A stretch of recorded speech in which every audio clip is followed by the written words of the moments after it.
tempt me with a good time. There is. Matías, what are you doing? Well, I'm here with my friends to talk about the ancient art of dungeon mastering. Whoa. Specifically, this is an evening where we're going to just get together and share our thoughts, our ideas, our recommendations, our fears, our angst, our pathos about DMing. Okay, I was going to say, Mostly our joys, hopefully. I can share lots about all of that, but if they have to be DM related, I can dial it in. It's fine. Yeah. Pull it back. Yeah, Pull Pull it it back. back. Yeah, the goal is to put something out there into the ether that will hopefully inspire people and help grow our community of DMs, especially because there's a marked need for DMs constantly. I feel like everyone's always looking for a DM. So if we can, do our part to make DMing a little more accessible for people, I love. then mission accomplished. And if Awesome. not, then at least we get to enjoy each other's company and just chill for a bit. So let's go around the table and say a little bit about who we are. Are we DMing right now? I'll start. I'm Matías Valero. I've DM'd Twin Portals for a while, several years. I DM'd a lot of home games before that. I'm currently not DMing, but I am deep in the weeds of world building for Chrono CCG, the video game right now. So it's a lot of lore connections and working with artists, which ends up being a lot like D&D. But that's what I'm up to. My friends.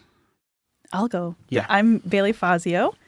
I am currently DMing a all-women Wizard's Tower dungeon crawl and a couple other like short-term campaign things that are in the works and trying to get them going.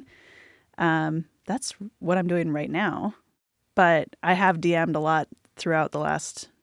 I can't remember when we played the very first time, but since then, a lot since like the last 10... 2012? Yep, we'll say that. 13 years. What show were you working on at the time that you started? Because I can answer this question for you. Was it Peter Pan? No, I think wasn't it Evita? Or was it Jesus Christ Superstar? I think it might have been Evita. Okay. Yeah. Evita was 2013, summer of 2013. Okay, so Wow. that is when we started That's an playing. impressive recall. I did so much We theater did a lot Yeah. together. in Duluth during that stretch of time. Like I could get into it now or I could get into it later. How did I miss that Duluth did Jesus Christ Superstar? It was in 2014. Oh, dang, that's how I Yeah. missed it. It was the last musical I did at the Playhouse before I was... Same. Yeah. Were Wild. you performing? What did you do? Don't you want to know? Don't you want to know? I do want to know. No, Sorry to be a zealot. No, about that's okay. it. Yeah. No, I was in the chorus. I was one of the 12 disciples at one point. I was also one of the, like, I don't remember what we called them, but in the end when they have that "Don't you want to know" part, Yeah. that was me with two other girls. Oh, fantastic. We had like Britney Spears-esque Was that leather costumes. King Herod's song? No, Was that at it the pool was party? Judas's song. Judas's. I also Yeah. was in the pool party wearing a swimsuit, and that was a great time. I remember. Yeah, it I was was cold. I was a guard. It was good times. Seething with jealousy. Yeah, well, That's all right. it was good times. There was a cart. It flew all There over was a the stage. cart. It's been Oh, 11 man. years. It's coming back. It's Don't coming worry. back. All coming So- back. D&D and musical theater. Yes. Yes. Yeah. There's a strong correlation, turns out. Yes. So that's when Bailey started DMing with her playing. That with me. is, yes. Wow. Cool. Yes. My name is Anders Hultstrom. I have been playing D&D for about 30 years, which is a weird thing to say, but I've been DMing for most of it. I am currently not DMing, but only because I literally a month ago finished the first campaign ever. I've started dozens of campaigns, but I have never actually finished. So thank you very much. Awesome. So yeah, we finished the campaign, we wrapped, and actually I'm playing tomorrow as a character, which is going to be so much fun. Yeah, we're moving into kind of a round robin style. But I do have to say, because I did make notes about this, we were going to say my DM style summarized in 3 words. Yeah. But no. so mine is stories reveal truths. Oh, it's like a haiku. Wow. Yeah. Well, not quite. It's not enough syllables, but I'm just. That's 5. It was very First poetic. line. Oh, never mind. It was a haiku. Look at that. Thank you. Thank So it you. was good. I did not come up with 3 words.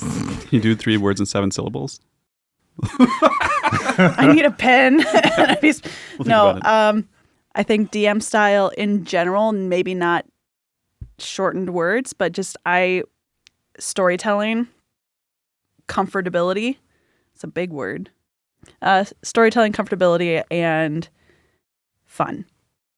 I focus a lot on let's just play games and have fun and not go too deep into the drama that can happen with D&D. Love it. Yeah.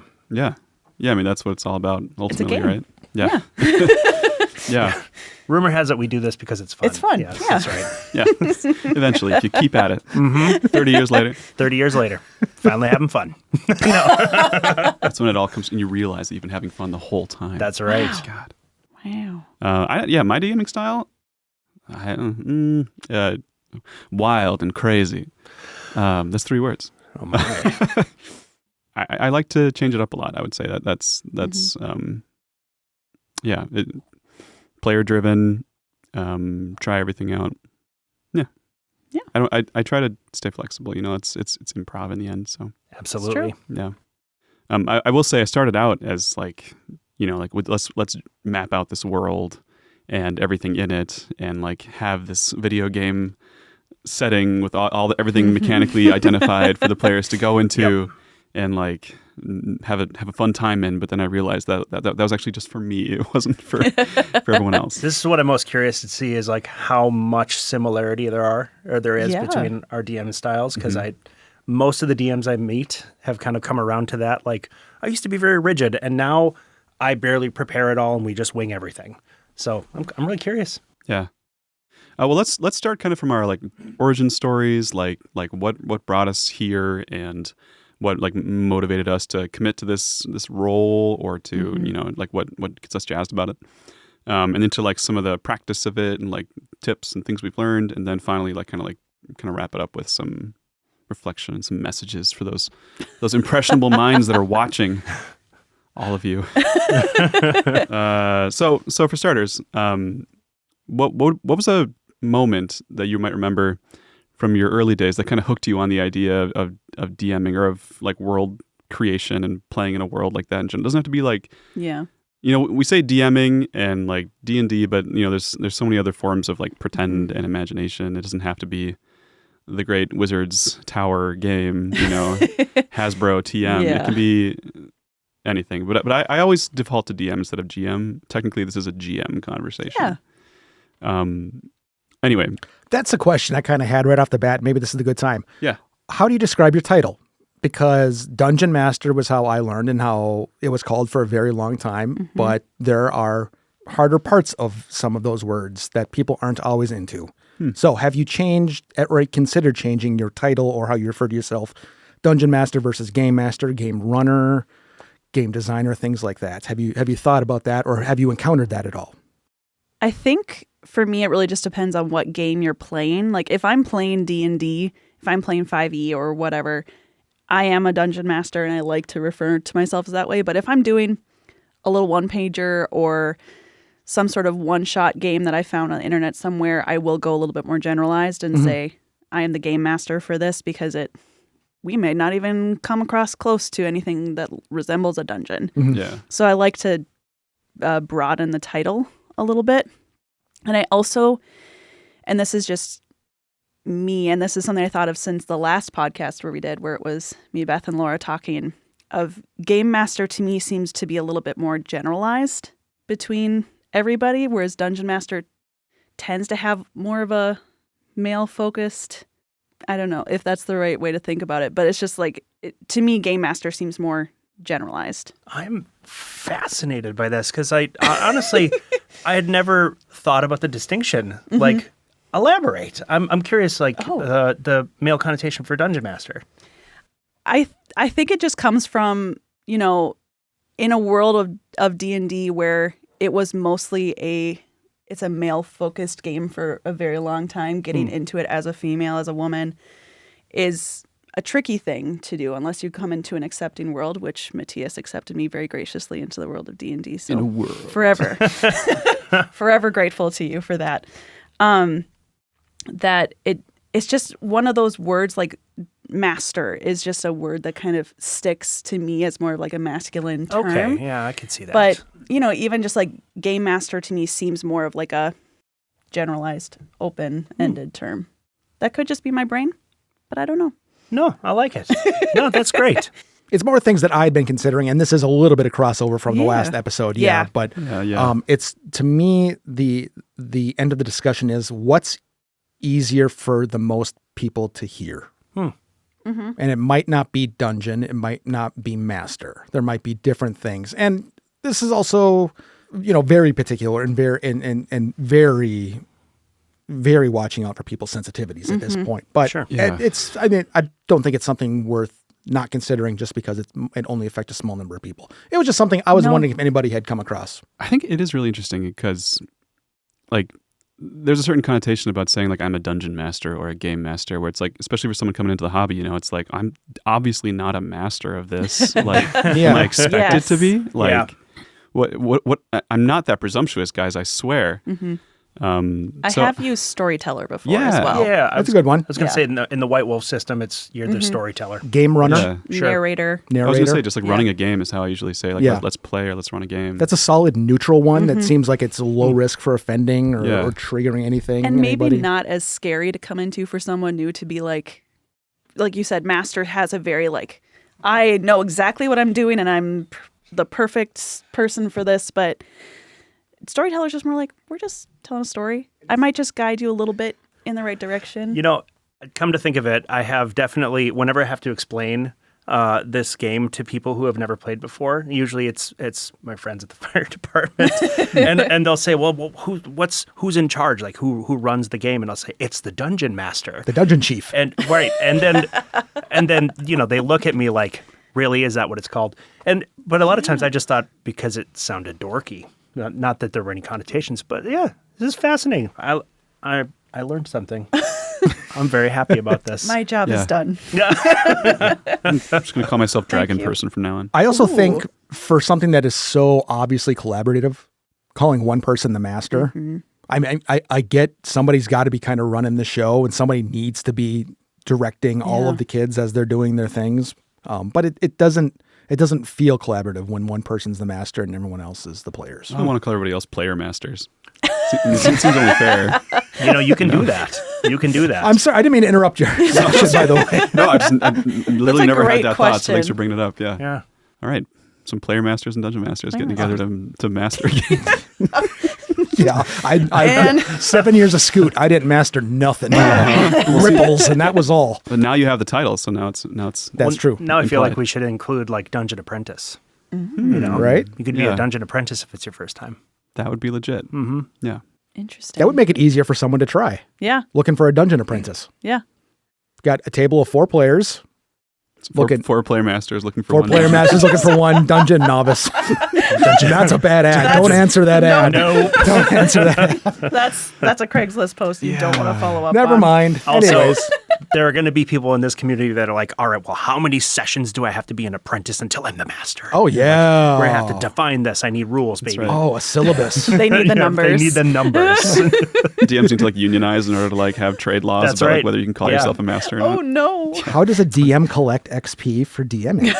Oh my gosh. The chicken and the egg. Then you're going to be a journeyman or journeyman Yeah. person. I mean, I think it depends on how And many then- dice you have, probably. Right. oh, Well, there's like a material component to that, so maybe not. Yeah, yeah, that's fair. That's fair. like words written or spoken. Anyways. Food for thought. Anyways. Rewinding. Before the producer screwed this up. Launching into our origin stories.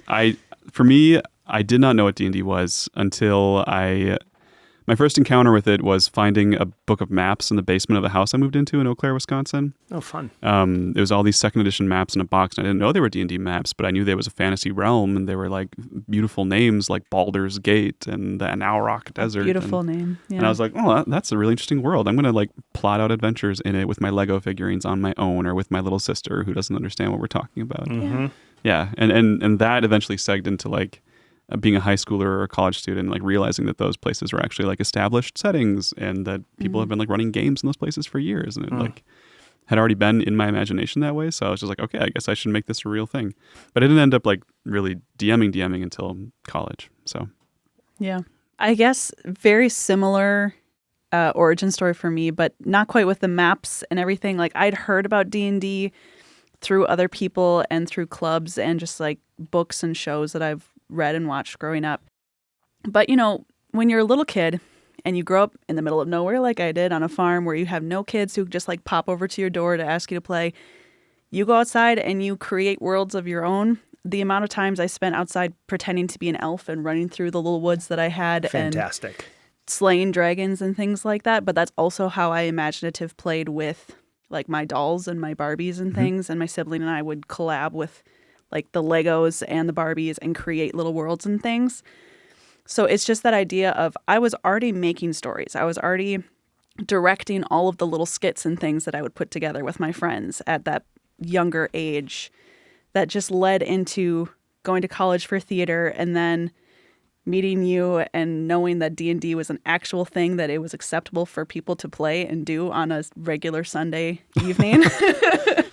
And just like took off as an intense hobby after that. And it's just weird how like those little things you start as a child build into it. Yeah, I want to follow afterwards. up on that, but I want to hear what Yes. Anders too. No, there's definitely similarities between you and me because like I was the same, like running around in the woods. Nice. If I found a stick, that It was a stick was a sword. sword. Yeah. Absolutely. And then as a younger person, also diving into RPG video games and like realizing, because you know I'm of that era where you could go to the arcade and you could play a cool, fun video game, but it was over as soon as your quarter ran out, basically. Yeah. And once the indoor console came and you could play a game that had a story attached to it, I realized like, oh, you can create a place An and that interactive story story. can go on Yeah. and moves on. And then it just made me think like, well, where else could it go? Like even after the game is over, these characters still must do something, right? Yeah. But It's like a never-ending story thing. Like this that's world it. lives on. this is the other thing I was going to say. That those were the movies I was watching. Was The Labyrinth, The Never-Ending Story, Yeah. all those like heavy fantasy, movies that I don't know. I just couldn't. I couldn't think of any other like world to build. Like it had to be a fantasy world. You know, it just had to be. Yeah. Yeah.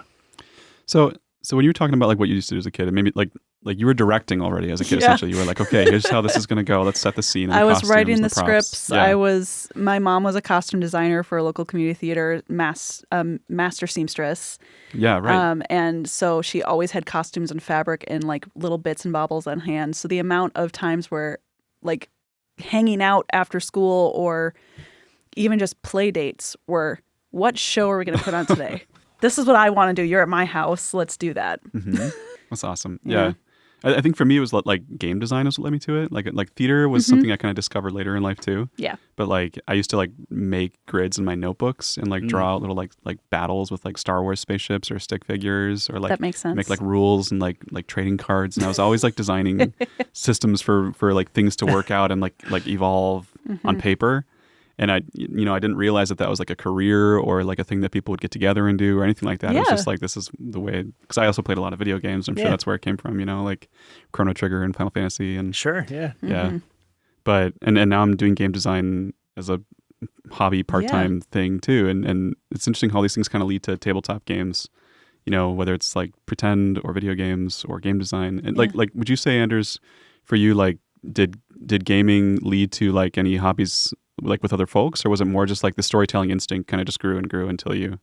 So yes and no. I mean, like obviously, a lot of the kids in the playground, they wanted to do sports. Man, like that's what they wanted to do, and so I did it because like okay, like I want to play too. And I do like sports, but I always was like trying to convince them, like, what if like that playground equipment was a castle and like we could put half of the team over there on that castle and then like the other half has to storm there and like there can be an objective and we can go and like. And what if you're the monster in Yes. between the two castles Yep. that we all are fighting? Yeah, Yep, and then that what sounds if familiar. one of the people on the castle team is a secret double agent? And and they did not appreciate all of the nuance I was putting into the game. But I ended up writing a lot. I ended up writing, even as a young person, I would write a lot of stories. Anytime there was a school project that involved creative writing, I was I realized now I was mirroring a lot of the adventures that I'd seen, but that's kind of how it starts, right? You steal the bits of fantasy that work best, and then you expound on them. So yeah, and that became mostly a solitary endeavor, but then eventually you find some other people that are like, tell me more. Yeah. Yeah. Yeah. And that's fun when that happens. Oh yeah. It's a good time. So we know your origin story as far as like finding people to play D&D, Yes. but like how did you find a group to kick it off? Oh man. So the group found me because I didn't know there was a place for people like me. But I started taking. I started Such a sweet little. well, Sorry. well, it's the truth. I started going to a martial arts class, and I was, they spotted me a mile off, and the person that was running the martial arts class was like, "I bet you'd really like D&D." And I said, well, what is D&D? And then he explained it. And the more he explained it, he's like, yes, this is what I've been looking for. Like, yeah, let's play. Amazing. Consequently, later on, I can tell you that table also led me to want to become a DM and not just a player. Yeah. But that's a whole other ball of wax. You kind of went through the experiences of the highs and lows of it. There were a couple of very particular instances that showed me what I did not want to do Sure. if I ever were to Yeah. run a game. Yes. That's fair. Yeah. That's very similar to how Matías pulled me into this world too. Like I just was like a terrible Well, experience. and you were No, like, I'm talking. No, you are a wonderful human, and I Oh, okay, adore okay, you no. very much. We were at a rehearsal for the show, and I'm pretty sure you came up to me and you had two of the other people that were there too, and you were just like, "I want to play D&D," and you seem like a person who would like to do that. And I was like, "I've never done that in my life," and he said, "You're gonna like it." And we started meeting. I'm pretty sure we met almost every Sunday for a Yeah. consecutive couple Few months, at at least a least. few Happy- months, yeah. and then, and I'm not kidding. When it was like every Sunday evening, we went to the same house. We brought food. We played games. The rest Yeah. is history after that. Yes. Honestly, It's kind of, you remember how like in the, I don't know, 80s and 90s or earlier even, they considered D&D a cult. Yep. Where it was like, it's, Yeah. you It's know, bad. demon Yeah, worship man. and all this other stuff. The way we're explaining it, it kind of does sound like a cult. Like there's a group and then they find the person who might be interested and then like, come over and eat some food and have this fun experience. And before you know it, we've got them, nah. Prove me wrong. As long as we're not like, okay, but now wait, you're doing something that isn't D&D? Shun. Well, right, yeah, that's Yes. fair. That's fair. Yeah. Yeah. Well, let's get into like talking about like the highs and lows of D&D, like how we've made it work for us. So, kind of like from our start playing D&D with strangers and learning the ups and downs, like what kind of how did you navigate what worked and what didn't, and how did you find your own style that you've come to now? Like what was kind of the arc of that?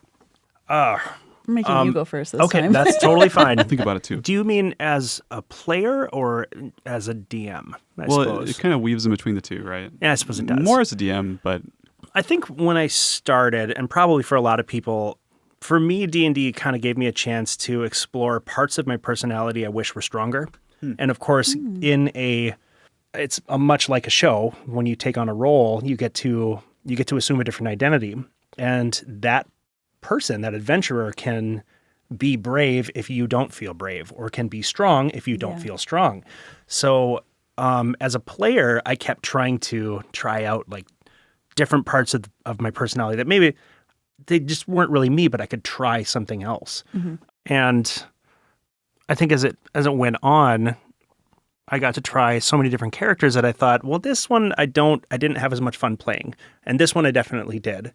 And as I went on, I definitely gravitated more towards charisma-based classes. What? Yeah, I don't know. Because I will fight anybody who says otherwise. Charisma is not a dump stat, and it never will be. That's all I'm saying. I mean, especially in 5th edition. Yeah, come on. So eventually, I had to be a DM because the table that I was at, my first DM was one of those that was very strict to the letter of the rule. Okay. And I wanted to tell stories. Like I was so much more interested in who the character was. What year was this, out of curiosity? Like around when? Great question. I'd say maybe 98. Okay. Or maybe later than that. 2000, somewhere between 98 and 2004. Third edition. It was 3.5. Yeah. Yeah, it was Cool. 3.5.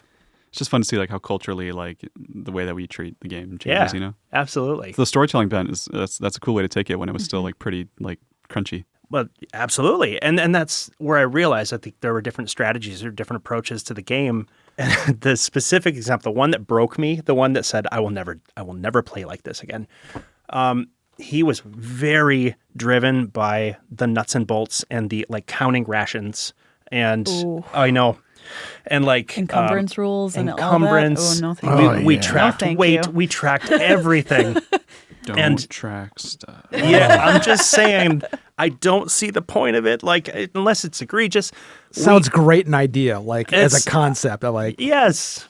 It's one thing. I'm just bouncing off of that because this is a conversation my husband and I have had many, many times. Like, it's one thing to, like, encumbrance to me seems like it makes sense if your person's trying to take everything they find and then you go, okay, what does your inventory list look like? Like, can you actually carry that? And if you want to take it, maybe we start giving you disadvantage on some like dexterity checks Yeah. and things like that. That's a wholly different thing. Mm-hmm. The one thing that we have discussed the most is like spell components. Yes. And do you worry about them or do you not worry about them? And like, have you ever had to like be a stickler for that at all? I try not to be. I do think it can be fun though, as long as like everyone's down for it. You know, that's the Yes. question. Is Yeah. like especially for like a wizard character, because like wizards are so unique in 5th edition, where it's Yeah. like, you know, you gotta like it's up to the DM and the player to kind of like find the vibe of like learning Yeah. new spells and like finding the components. And if they're like someone who wants to do that, then like make their dreams come true. Make You know, it fun. Absolutely. Make it Yeah. a treasure hunt for them. Yeah. But Well, and I should yeah. say, like, that kind of like tracking materials and like, or finding spell components, perfectly valid approach. It's just that in this case, it was used to punish us. And Yeah. so like the specific example that the event that said, I got to be in charge of this, I can't do this anymore. We were crawling through a dungeon and we came across a 200-foot tall shaft with no bottom in sight. We know we had to get to another cliff or like a ledge 100 feet up. So, and there was a rope. He made us roll a climb check every 10 feet. So by the laws of probability, you're rolling 10 times up this 100-foot rope. Like it was just a matter of time. 3 of us died. 3 of us died. And he reveled in it. He was so excited because he strove for like quote unquote realism. in was this- anything else happening or were you literally just climbing a rope? just climbing? Okay, that's bonkers. imagine I if it was agree. 150 feet. I mean, then all of us Everybody would would've have been died. Yes. gone. And End of that's campaign. That was the thing. Is like we looked at each other, 3 of our dead friends down the hole, and we're like, we are not having any fun here at Yep. all. Yeah. That is a crucible, literally. Yes. I guess for me, the growth that has happened with me is coming to terms with the flexibility of it. Because the first campaign that I was going to run that we ended up having to put a pause button on, I had so much planned out. Like you were saying, like I had every building, I had every NPC, I had pictures of NPCs because I'm a visual person. So it's like, I need a little artwork for them. And I had little voice notes and I have everything that could happen if they go to this place at this time. But if they wait 2 days, then this is going to happen. Like I was, Whoa. Yes. Yeah. the world building I did for that campaign was intense, which is why Yeah. I'm so sad that we had to stop. It lives on. It will, maybe Someday. we'll do it again someday when we Yes. have lives again. But more recently, when I've started taking up more games and doing more one shots and doing more like short term plays, just the flexibility to go, okay, you're going to do that. That's fine. Yes. But you know, the house is still over here and I'm just going to make the house on this path instead. And you're still going to go to the place that I want you to go. But it's not the end of the world if they Yeah. don't do the thing that I planned because it's their game. And I'm just here to kind of guide them through it and give them the story points and help them find the story a little bit more.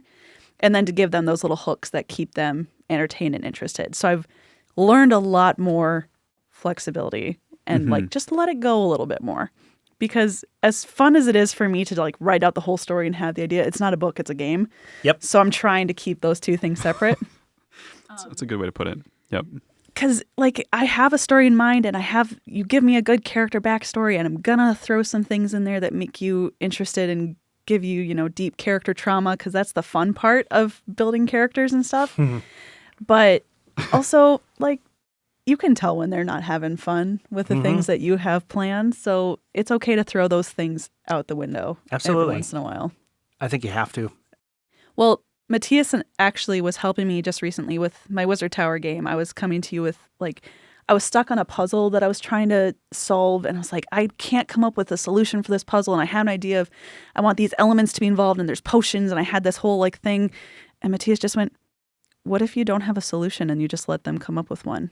Yeah. And I went, that's terrifying. But I did it, and we just ran it this last weekend, and they had a blast. They had so much fun playing with all these potions and coming up with a puzzle. And I had kind of like, they have to at least use 2 potions, and then they have to put one more little thing in there. But there's going to be notes hidden somewhere so they can find out how to do that. And there's other things that happen. But which potions they picked and what they threw in there, I didn't care. It didn't have to be that specific, and you helped me let go a little bit. That's awesome. That's awesome. Just pitching in on that real quick. I want to bring this back to a story. I went to PAX West in 2018, and I went there having played in Matías's Skywild campaign for a few months and having been a Twitch streamer for about 3 years. And so I knew I kind of went out there with an eye towards, I wonder if we could do a D&D podcast out of our home game. Yeah. And I sat in on a D&D panel, and Jeremy Crawford was talking about DMing techniques and specifically mentioned just letting the players decide the solution to the puzzle. Yep. Just like, yep. And that is exactly how it was. This was, 7, 8 years ago, something like that. It's like the bare essentials, right? Like, what's the important part here? Is it the puzzle, or is it like them getting creative, or what? Well, and then you have to think about, is this puzzle just to get them through the door, or is this puzzle to give them information about the bad guy? Like, is this their vault and there's secret things in there that they need to learn to know how to defeat it? Then they have to learn this thing. But like, it's just, what is the puzzle's purpose, and how do you use that to help forward the game? Because a puzzle can just be thrown in there for giggles, but sometimes it's a driving force Puzzles to get you are through. a whole thing, right? Yeah. It's like, what makes a good puzzle in D&D? That could be a a whole nother conversation.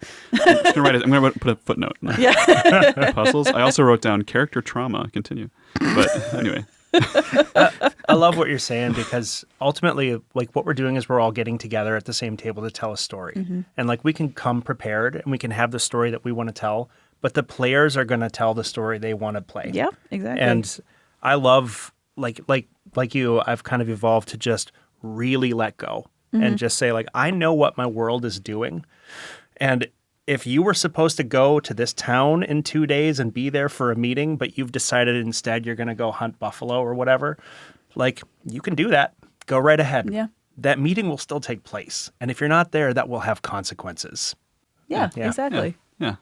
What you were saying kind of reminded me of, like we've all gone through this arc, kind of like figuring out how to relax and go with the flow.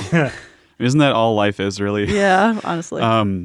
But like now, like, as a seasoned DM, as a weathered and experienced person, Yes. like An old timer, as they'd say. An old salt. I was gonna say, like there's the basics of just kind of, like vibing with your players and listening and like being flexible, but like what does it for you as a DM these days? Like what? I mean, you just finished a 30-year campaign, so like you kind of probably. I'm sorry. I should clarify. It wasn't a 30-year campaign. Okay. It was 2 years. Okay. But I've been, It's the DMing. first full DMing for a campaign. long time. Yes. Yes. Yeah. Yeah, but still, like That flips Yes. the achievement quite a bit. Oh man, You've been playing 30 years and you just finished one. That's what I'm saying. That's why I was so pumped. I'm like, oh my gosh, I finally figured out how to do it. And I didn't want to. I had so much more, but that's okay. Yeah. It happens. now you just get to take all those ideas and like bring them into the next one. Yeah, Well, exactly. actually, that is because I was going to say you were describing Game World, and you're like, maybe we'll get back to it. You will get back to it. The notebooks are still there That's somewhere. the thing. Most of I still the have the idea from when I was like 12 that I'm like, man, I just gotta have those dragon gems, man. yes. Well, one thing that sort of ties most of my campaigns now, because I might be unconventional, I'm not sure. I have never once played or DM'd a written module or used a game world. Okay. I have Nice. only ever used my own Amazing. homebrew. Yeah. I don't know if it is or not. I don't know.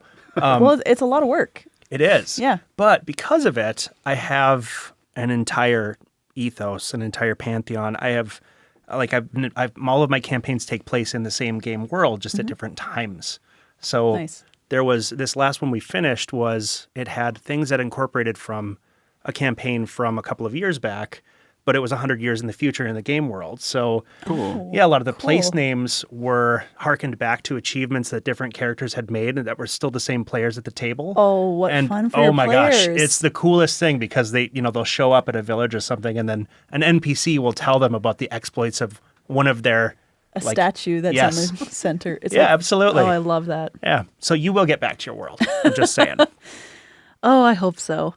As far as what brings me joy, I guess is how I thought of this question, is watching your players just absolutely sync up to something.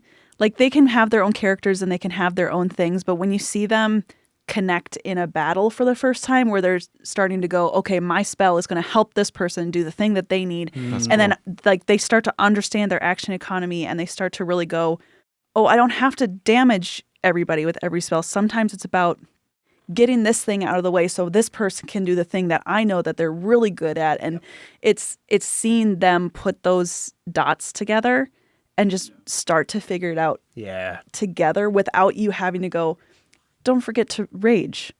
Don't forget that you have Hunter's Mark. Like Yes. I love doing that I'm see myself much more right now as a teaching DM because I've brought in a lot of new people within the last few years. So I do have a lot of those like, don't forget to use your spell. You have that spell. You can still use it. I know that you said you want to do this thing, but don't forget. Like I do a lot of that kind of hand holding for the first sessions, but then you get to a certain point where they're just like, oh no, I'm going to do this because I know exactly that's what I want to do. And you see that light bulb go off. Yeah. It's good. I mean, the teaching DM thing, like that also harkens back to like parenting a little bit. I feel, Yes. I mean, that's like parenting is a lot like DMing, it turns out. It's just Amazingly kind of so. like making scenes for people and trying to get Fighting them to goblins. like learn something. Fighting goblins. Yeah, and also just fighting goblins. Fighting goblins. Fighting sometimes. goblins Yeah. that you are related to. Throwing stuff at a table. Yeah. Retroactively, that's the name of the Parenthood episode now. Perfect. Yeah. Because I mean, I feel that too. Like we do bedtime stories every night, and like that to me is like my main source of DM training these days. Is just like trying to find ways to tell these stories in a new in a and new exciting way. Yeah, in an interesting way, like making the characters thinking about like what's motivating like the unicorn who wants to go to the unicorn party. Yes. Like seriously, Yeah, no, like, exactly. yeah. Like it's very fun in like the DM sense to be like, okay, let's see if I can hook these kids with this like simple Absolutely. story, On our way back from Thanksgiving a few weeks ago, it was very dark. We had forgotten the book lights. We didn't have tablets or anything like that. And it was just like, what do we do for 2.5 hours on this car ride? And so I said, you know what? Let's play D&D because my kids do play with us every once in a while. They're 7, 5, and 4. Fantastic. My oldest, he has a dragon. It's not a dragonborn. He's a dragon, like a little guy dragon. Yeah. I'm pretty sure his name's like Gorb or something like that. I don't really know. Great name. My middle plays an ice fairy, and my youngest has water magic, and then it changes what she is every single time. But fantastic. what we did is we took turns going around the car telling stories. So my husband started, and then what do you want to do? So we'd start like creating the story, and then I took a turn, and then So each good. of the kids took a turn, and it's just helping them to think more creative. My brain stopped. Creatuminously. Thank you. I can't. Helping them think better. And They think good. Good. yes, They think good now. good thinking. But also, it was a good experiment for myself as someone who's trying to get better at telling stories and sharing stories with other people. Like, how do I encourage them to do their part? Because we don't have dice, we don't have minis, we don't have the maps or anything like that they really enjoy playing with. So how do I really paint the picture? Like, I was focusing on the word pictures and describing how they did their action versus just saying, okay, you go up and hit the giant. It was you run up the giant's leg as he's Yeah. tipped. So it was an experiment for me. And then you could see the kids kind of taking that onto of, well, I'm going to tell you what you do. And it was Sweet. yeah, it was really, really cool. Yeah, that's really cool. Yeah. Yeah. Like I've done that too with Eliza in the car, and It's so fun. She's 6, and like yeah, it's wonderful. I would say like improv training games in general are like great for D&D style storytelling with kids. Like one game I do with Eliza semi-frequently is we'll do like the Once Upon a Time game from improv class, which is you just start with like Once Upon a Time blank.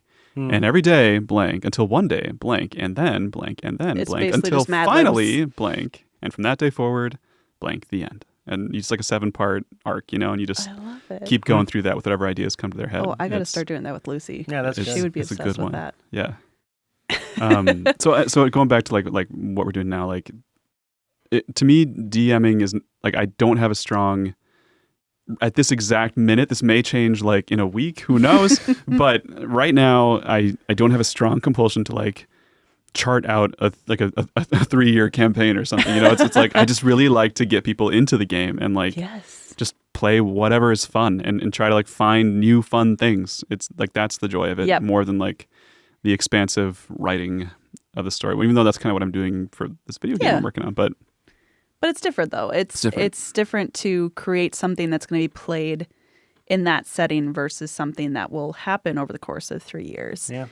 And I mean, honestly, in all transparency, I've never led a full long-term campaign. Sure. Ever. I consider myself a short-term DM, so I do mini campaigns. I do a lot of one-shots. I try a bunch of different styles and game versions. But the only time I ever attempted a long-term campaign, I don't even remember how many like sessions we got in before we had to put a pause button on that one. It's so tough. It was just I was going through a really bad time, and all of a sudden it's just like I don't have the creative brain space for this anymore. Yeah. Okay. So Follow-up question then. How do you guys figure what's the best approach you found to figuring out scheduling, to defeating the greatest threat in all of D&D, the calendar? It's even worse for my so I'm again maybe a bit unconventional because I have been playing more or less with the same people for about the same amount of time. So For the whole 30 years or for 2 years? well, for I think off and this on? current group in different iterations has been together for maybe 20 of those 30 years. Wow. Yeah. That's so Okay. cool. So it is, and like we've all taken different turns DMing. So it's even harder for us because there's a mix of people who have more conventional 9-to-5 jobs, and then there's a couple of us who are first responders who have wacky hours all over the place. So generally, we get to play about once a month if we're lucky, and we kind of hold each other to that. Yeah, we just we do our best, but yeah, it's fair. definitely it's hard. The most It's- honest answer, It's really fair. yeah. The way that we like to look at it, I'm in a campaign right now that's being run by my husband, and we have a group of 5 that is playing at the table right now, and we very much try to get everybody at the table. Like we try to go for once a month if we can. 2 a month is really, really cool if we can do that. I feel like you guys are like the best at scheduling of anyone that I know. Like you make it happen. We do make it somehow. happen. It's amazing. It's because my husband and I are both obsessed with D&D and we really like to play. But also we are the hosts because we have children. And it's like we're here every single night. So unless my husband is working as an overnight nurse, we're here. We don't do anything. We don't go out. We don't spend money on stuff. Like this is what we do. So we try really hard to.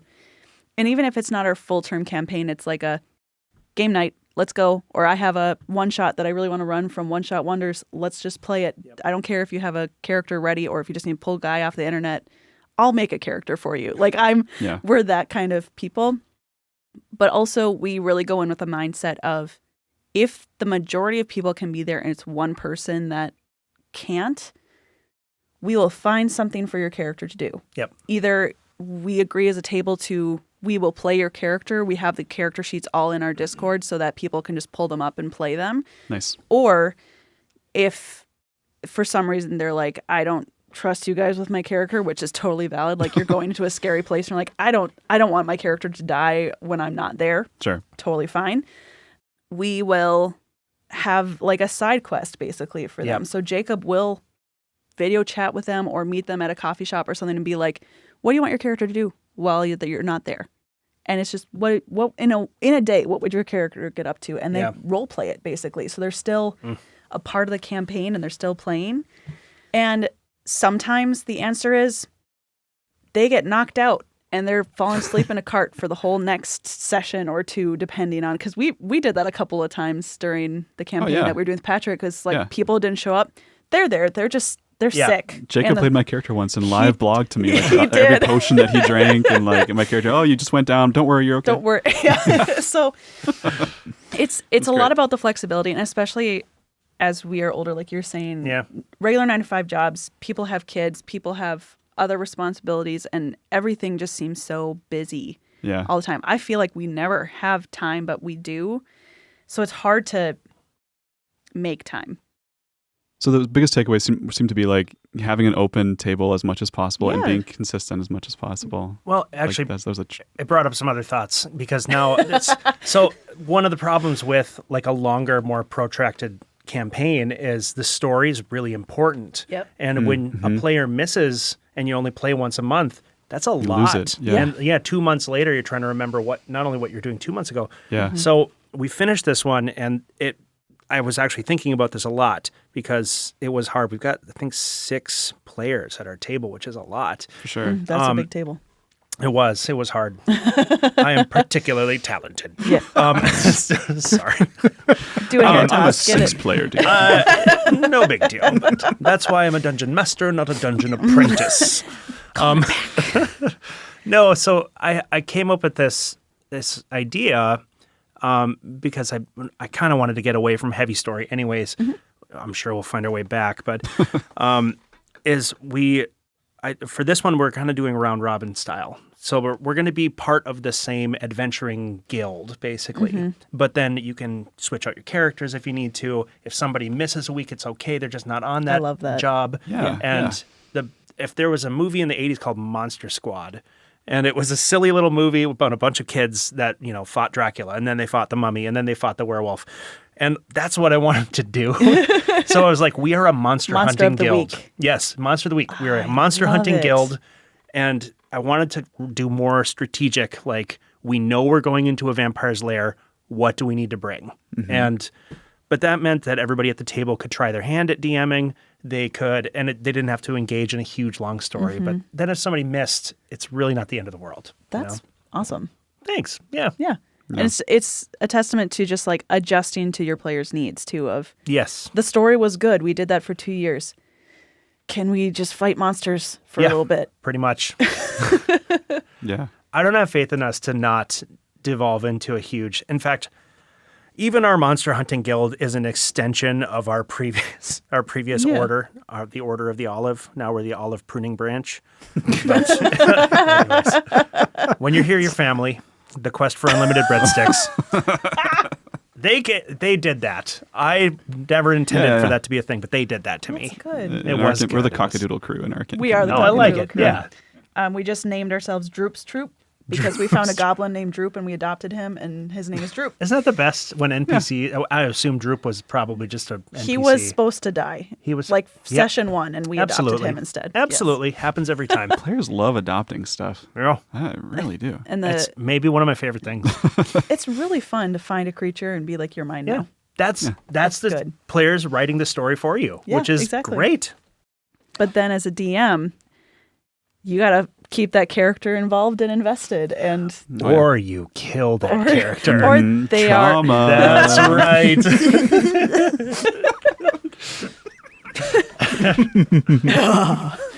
The power. Yeah. 3 nerds very impressed with themselves.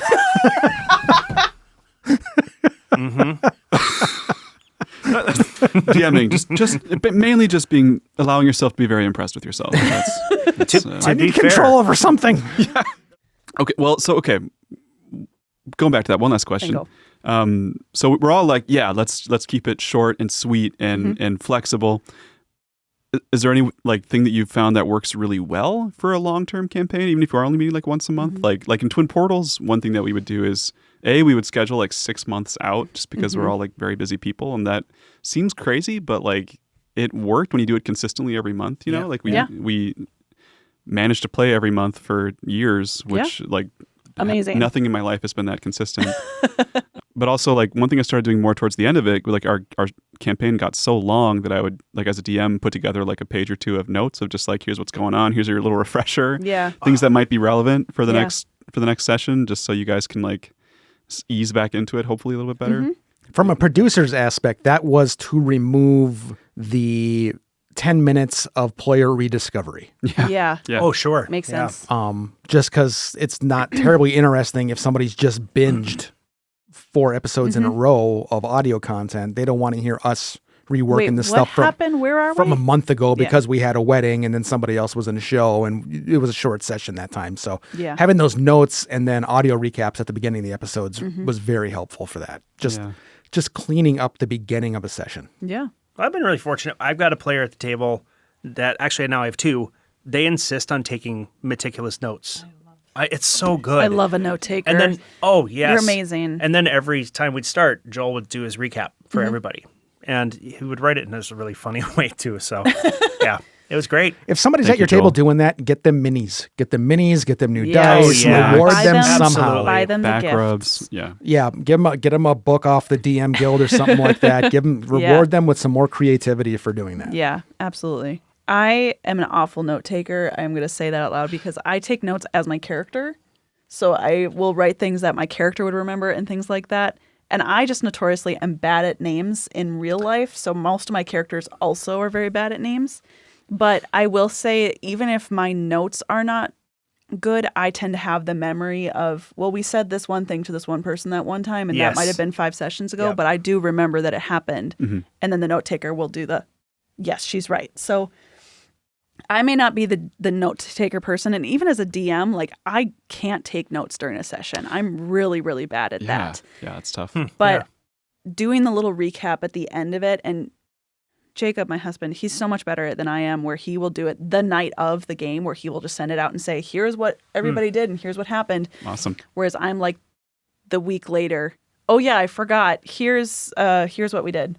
But I think that the recap is a really great way to keep people invested and keep people involved. And then also doing like little things inside like a group chat or something where it's a reminder of, oh, I forgot to tell you this last time, but here's a little lore dump of something that you would have learned during the campaign. So you give them that piece of information that maybe you didn't want to spend a half hour going into at the table because you only have 2.5 hours before your players get sleepy. Yeah.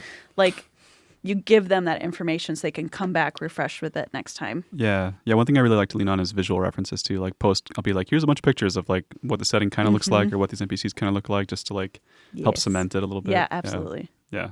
I kept a good campaign journal for a long while when I was DMing, and I would write a long summary, and it lasted 2 sessions. But I still look back at the notes from those 2 sessions, and I'm like, I'm so glad I wrote those down. They were so cool. That was nice. Yeah.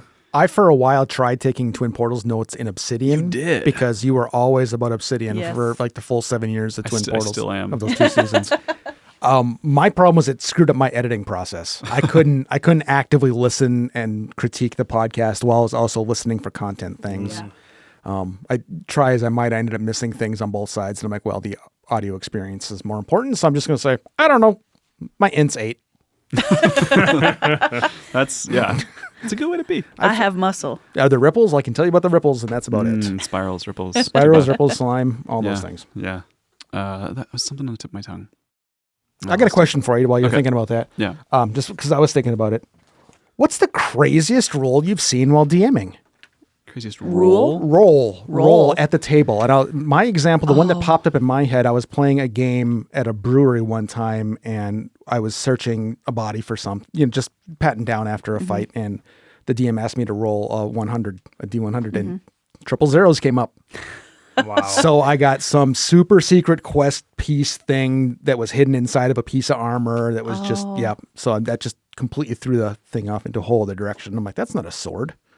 That's you just used it for you. So I was just wondering, as DMs, what was a roll or something unexpected that happened because of a random number that you just weren't prepared for? The other one I remember was one of our Twin Portals live shows. I was gambling on stage with dice rolls, and for some reason I got like 3 in a row. Yeah. And I made like 40 gold as a level 3 player. I was genuinely super hyped. I was like, I left the stage. I I jumped and screamed. I couldn't believe it. I'm like, this is the best I'll ever feel. I had one, and it wasn't so much like it's something that had anything to do with the game itself, but we were playing at the table, and I had one of my players, she touched my dice, and I rolled a nat 20. And then she touched it again, and then I rolled a nat 1. And she did that the whole game. And I'm not joking. That happened like 6 times where it went back and forth between the 21 every time she touched it. And we were just like, what sorcery is happening? And then, of course, when you go for the actual like important roll, it's like a 3 and it doesn't matter. But it was like, it's just weird things like that where there is weird juju in the world and the dice are affected by it. Yeah. Yeah. The arc of fate. Yeah. It's a wild thing. But I can't think of like personally in any of our games a crazy thing that happened. I've seen plenty on like other podcasts and video and shows and things like that. I did have this was a story from a friend who they were playing at a table and they were down and they were on like their last death saving throw. And basically it's just like, if I roll a nat 20 right now, can I be back up with like 20 hit points? Would you allow that? And the DM was like, yeah, absolutely. And of course, rolled a nat 20 and came back and like got the killing blow on the bad guy at the end of that. It was just like, yep. How do you call that? How does that go into the universe? Yep.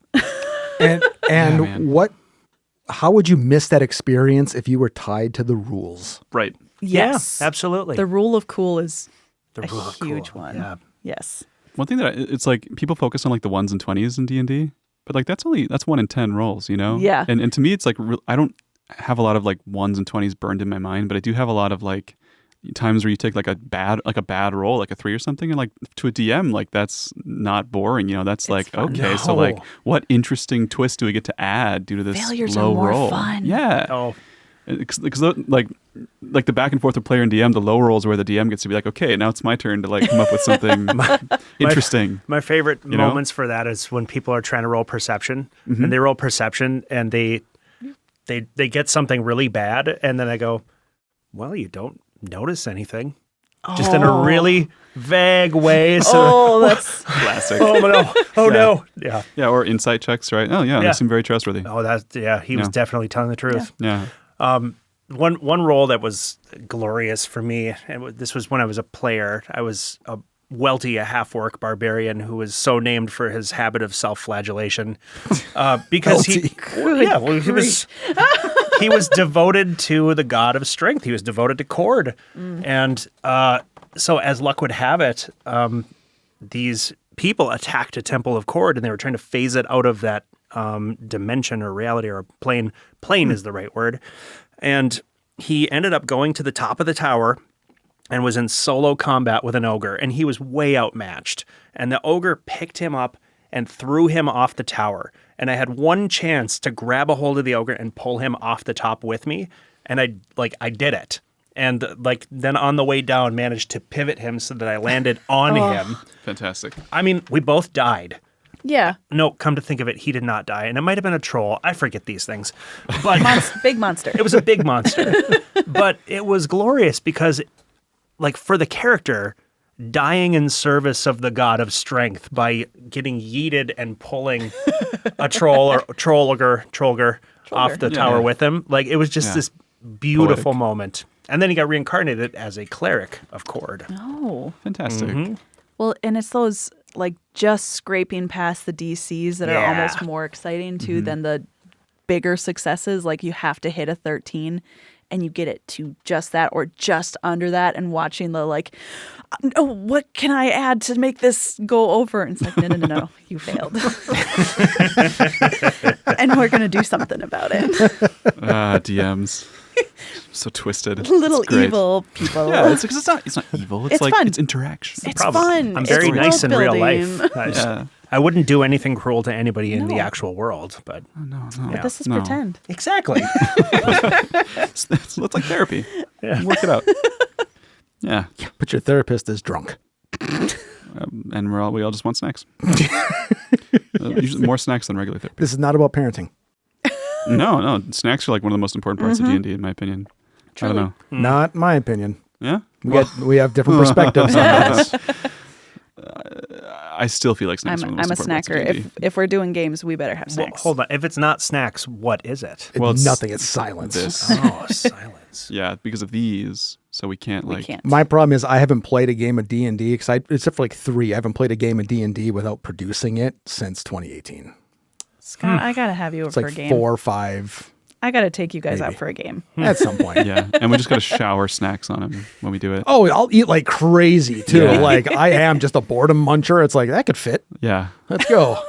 Sometimes I'm like, man, I'm thirsty. I go Like- get chocolate. 8 to 10 bowls of goodies for Scott the next time we play without It's mics. bad. Like Nutter Butters. love Oh yeah, anything. Well, Matías, you know what you got to do, right? You got to like try to schedule the next podcast, and then when Scott shows up, just say like, "There is no podcast today. We're playing D&D." That's right. Yeah, It's just yeah. like We're just boom, playing let's go. today. No. Yeah. No recording, nothing. We're doing this. After I've done 3 hours of setup, was gonna say- I will flip the room.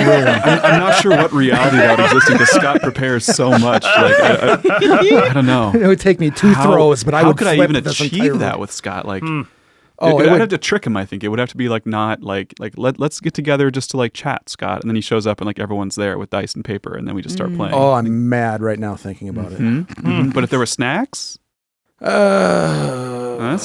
Let's think. How high am I during this conversation? good question. I guess we could maybe time it. Oh yeah, all right, I'm in. Now we're talking. Cool. Now cool, we're cool. talking. All right, Cool. snacks and Cool. weed with Snacks. Yeah, would get me to pretty much anywhere. You got a wedding you want me to go to? What else you got on your list here, bud? Oh, a lot of stuff. So much. Yeah. So let's launch into the struggles, the hard parts of the hobby. Are there any parts of the tabletop role playing game hobby where you've seen issues come up again and again? We talked about scheduling. That's a given. What about like, finding your people or connecting with your people once you're together?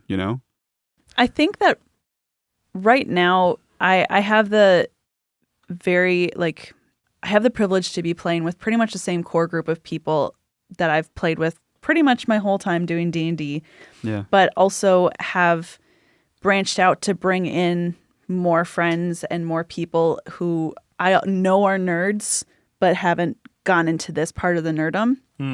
So we're sorry, I'm so distracted by the music right now. No, it's Sorry. I was wondering if Me Channel was doing it for anybody. It's the Me channel theme. It's yeah. I was so thrown off and I just went into my little happy brain. there Do we you go. know, Character do you know this building one again. a cappella from UMD? I feel like the UMD kids always sang this song. They did do this one Yeah. very much, yes. Yeah. So for the home listeners, I have a little bit of music, Stardew Valley, Lo-Fi and Chill, pumped in our ears so no one has to live in the dark space in our cans while no one's talking.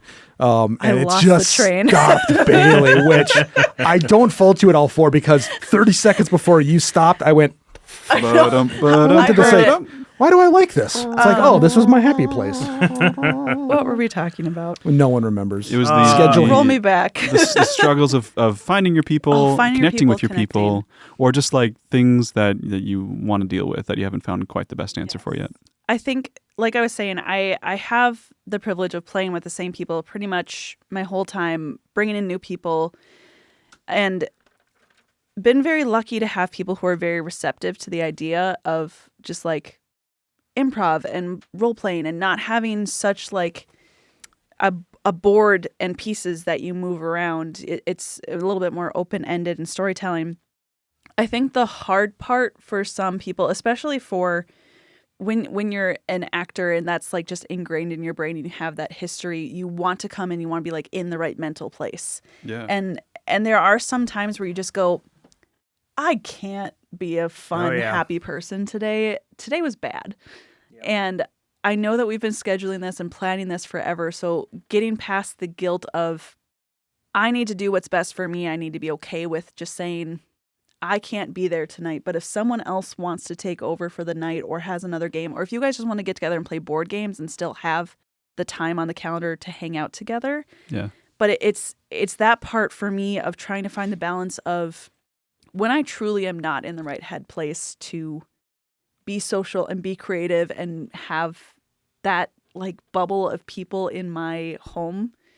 How do you balance that with we've been planning this for months. We should just do it because we won't be together for another 2 months probably. Or like, do I just take the break and do I just say it's okay that I need a little mental break tonight. It's that, how do you like justify it? And that's one of the things that I've struggled with it the most too, because I love playing and I love seeing my friends and being with everyone, and I always feel so bad when I have to do that to Jacob, because he like puts so much thought and planning into all of the games, and he really like does the work for everything. And sometimes I'm just like, tonight we have to be done by 10. Like I can't play later than that because I just don't have the energy to do that. Do you not give yourself like a hard cutoff? Like this is the time the game is over, regardless of when we started, or is it just kind of it wraps when it wraps? Depends on either the game that we're playing, like which campaign or something that we're doing, or depends on the day of the week, because a lot of the people at our tables are 9-to-5 workers. So if we're playing on like a Friday, Saturday, typically we all go, we can play till 11, we can play till 11:30. Midnight's typically the like, listen, we all have to be up by 6 with our children. It's going to be a bad day tomorrow. Yeah. But like weekdays, 10 o'clock tends to be like a normal thing, because we start playing, specifically for us, our situation, our kids all usually are in bed by 8. And since my husband and I both play at in all of our games and our tables, it's like you come over after our kids are in bed, or you come over beforehand and you help put the kids to bed, and you have dinner with us, and you come hang out with a family. Oh, that's nice. And then we play. Never done that. That sounds amazing. You should come over sometime. That sounds really nice. Yeah. Because we love making like soups and big hot dishes and big pan dinners. We almost always have leftovers. So it's just like, just come over at 7. Come eat some food. Oh, yeah. Come hang out with the kids. Read a story to them. And we will do the rest of the bedtime stuff. And you guys can just come sit at the table and come talk to each other while we do our parenting thing. So I don't know if I have... You like bring Eliza and set up a sleeping bag or something. Oh, I like this. Lucy would be obsessed with having a sleepover. Just keep in mind. I don't know if it's a solution to the problem you're describing, but I'm always a fan. Like if you need to take a break, take a break. Yeah. Like always. Yeah. So yeah, our table also had like we got in the doldrums too, and like I don't know, something happened roughly last November, and ever since then it's been really hard to kind of get into, I don't want to talk about politics, but you know. No, that's fine. Yeah. So yeah, what I noticed is that when all of us or something troubling would happen in the world, all of us would spend a lot more time before we started the game just hanging out. You just need that. Yeah. It ended up like probably cutting our game time short, but it didn't really matter because at the end of the day, we're there to just hang, you know? Totally. But yeah, there were times where like, probably for a good hour, like we would just kind of just hang, decompress. And then sometimes we would look at each other. Play, or do we just want to keep doing this? Exactly right. And sometimes we would just kind of say like, you know, let's just throw a board game out there, or let's just keep talking and we'll get back to the campaign. Well, it goes back to like having open and honest conversations with your players of just, you want to know how they're feeling in their game, and you want to know what are you comfortable with playing, and that's just like on a game level, but in a personal level, like we're all people, we all have bad days, right? And there are sincerely sometimes where everyone shows up at the house and you can just kind of feel the energy where everyone just kind of sits there and they have their papers out and they're like looking at it, and you go, listen, I've got this really fun board game that we just got. How about we do that instead, and I'll order a pizza? Like you just, you can feel the energy in the room sometimes. Yeah. And you just sincerely have to go.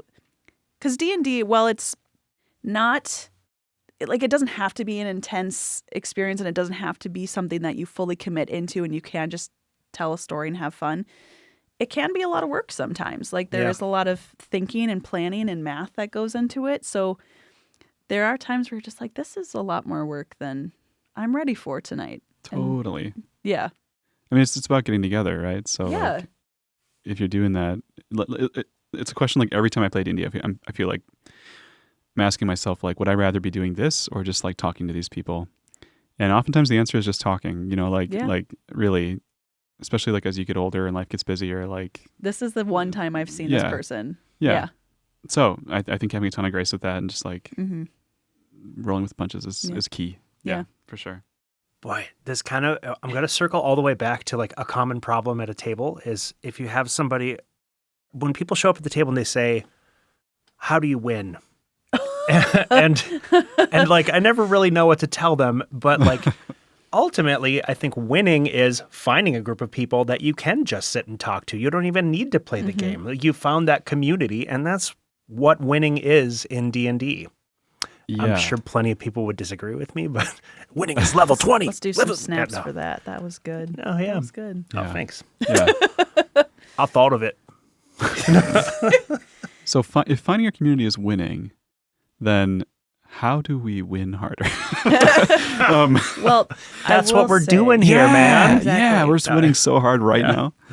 The reason I ask is partially because I'm working with ExcaliburCon right now, and they have a convention coming up in August, and like here in Duluth, it's a Northland thing where they want to bring people together to share their nerdy hobbies and talk about pop culture stuff. And I'm trying to help organize the tabletop wing of it specifically. So like I know how it's gone the last couple of years. And it's had pretty good turnout. You know, like there have been many DMs that have volunteered their time and put together games for people. But it seems like I still feel like there's this perception that like it's difficult to find people, and I don't know if it's like shyness or just like it's hard work to prep and people just don't have the energy for it sometimes. Maybe it's just the hobby is just kind of a tricky hobby. I don't know. I think a lot of people look at it too as they see the books and they see the dice and they see the minis and they see all this stuff, and then they hear about groups like, you know, Critical Role or Dimension 20 or other groups that have been doing this for years, and they have the whole setup and they have everything, and you're like, well, I can't do voices and I can't do that, so I can't be a good D&D player. And because I've gotten that from people too. It's like, well, I can't do all that, and I've never acted in my whole life. And I was like, okay, you are walking through a forest and you hear a twig crack behind you. What do you do?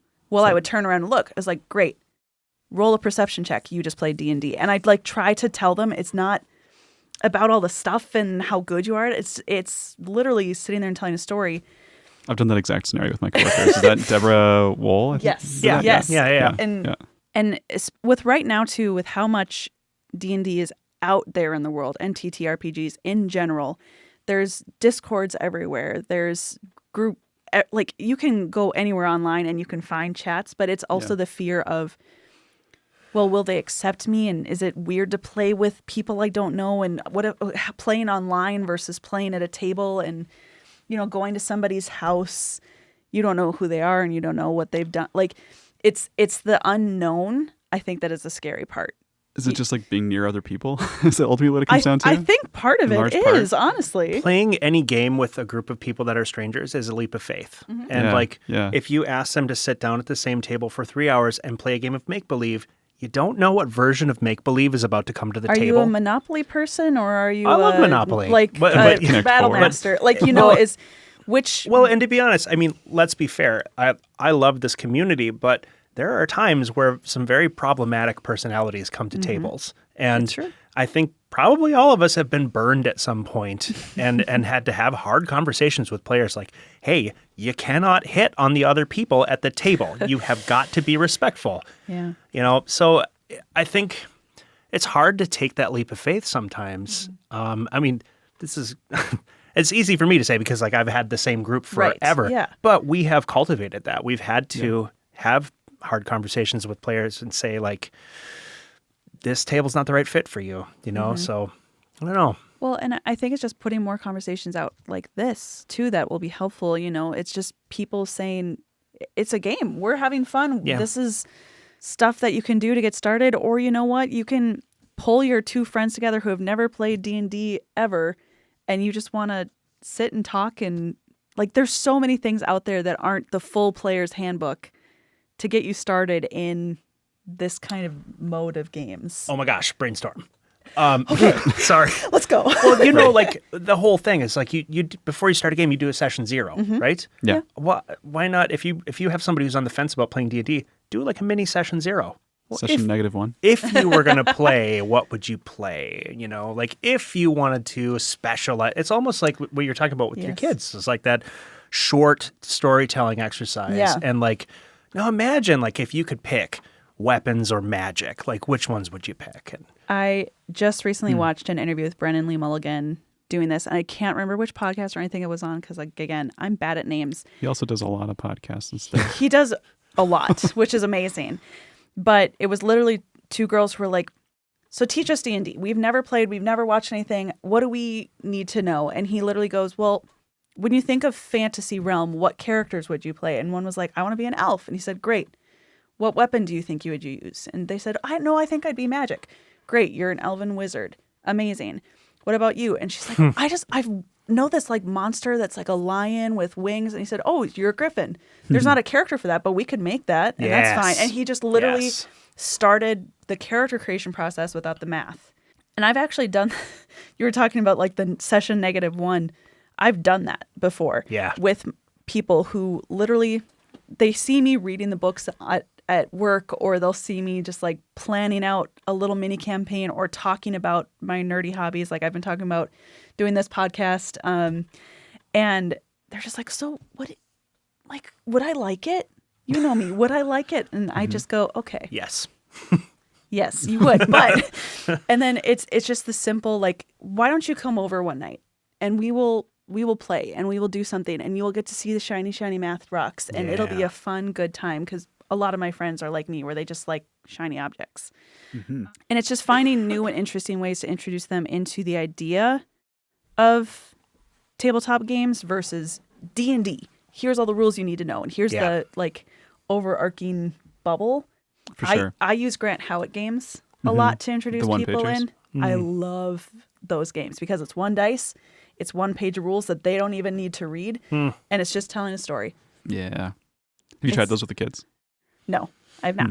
Okay. I would love to play Honey Heist with them when they're a little bit older.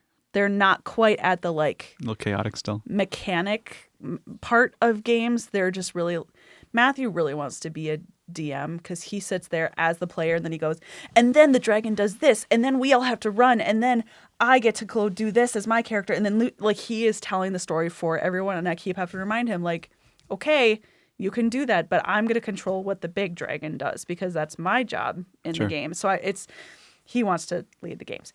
So we're not quite at the stage of actual mechanical games yet. We're teaching them the basics, but I use The Witch is Dead quite a bit to introduce a lot of friends. I've used Honey Heist.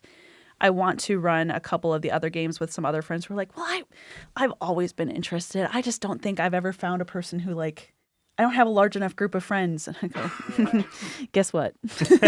I could get you into a group of friends. And it's just, it's about being open to teaching and showing and just being like, well, you can come sit at our table. That's why I run a lot of one-shots and a lot of mini campaigns because it is a lot of people who are newly interested in D&D and they don't want to commit to a 2-3 year campaign, but they want to play. Honestly, isn't that what invigorates you as a DM? It's so fun. It's just like you have somebody who has like little to no experience at the table and then they do something bonkers that you never would have thought of. It's awesome. And you're like, yes, thank you. Exactly, yeah. One of the wildest games I played was with some middle schoolers. Like for like a birthday party, I volunteered to DM. Yeah. And they were so crazy and creative, you know? Like, like one was like a guy with like one giant hand and one giant foot, and like his whole thing was being like really off balance, and it would like almost like a drunken master kind of like flopping around and like breaking stuff. I don't, and like one guy was named like Dorito or something. Like he's like a wizard named Anyway, going back to what we were saying, like I feel like whatever we can do as DMs to like reduce the barrier of entry and just be like as inviting as possible is ultimately probably one of the most impactful things we can do for people. Yeah. I struggle with this because I have a bunch of coworkers who are conservationists and natural resources people, and they love to hike and be outdoors. And some of them are like secretly nerdy, or like I know that they like would enjoy D&D, but like I don't know. I guess I just gotta like be like, come over to my house and play. I don't know what else I can do, you know, beyond like talking about it. No, I got it. If they're gonna go hike, before they go hike, you give them a ring and you say you have the one ring. You must complete your hike. And for that whole hike, they're going to just think about like, well, shoot, well, I mean, now I'm walking on this path. Like, what if orcs did pop out? Like, what would I do? And you're just going to plant that little seed in them. And where is Gandalf? Where is Gandalf? Why isn't he here? He's at the prancing pony, I bet. Yeah.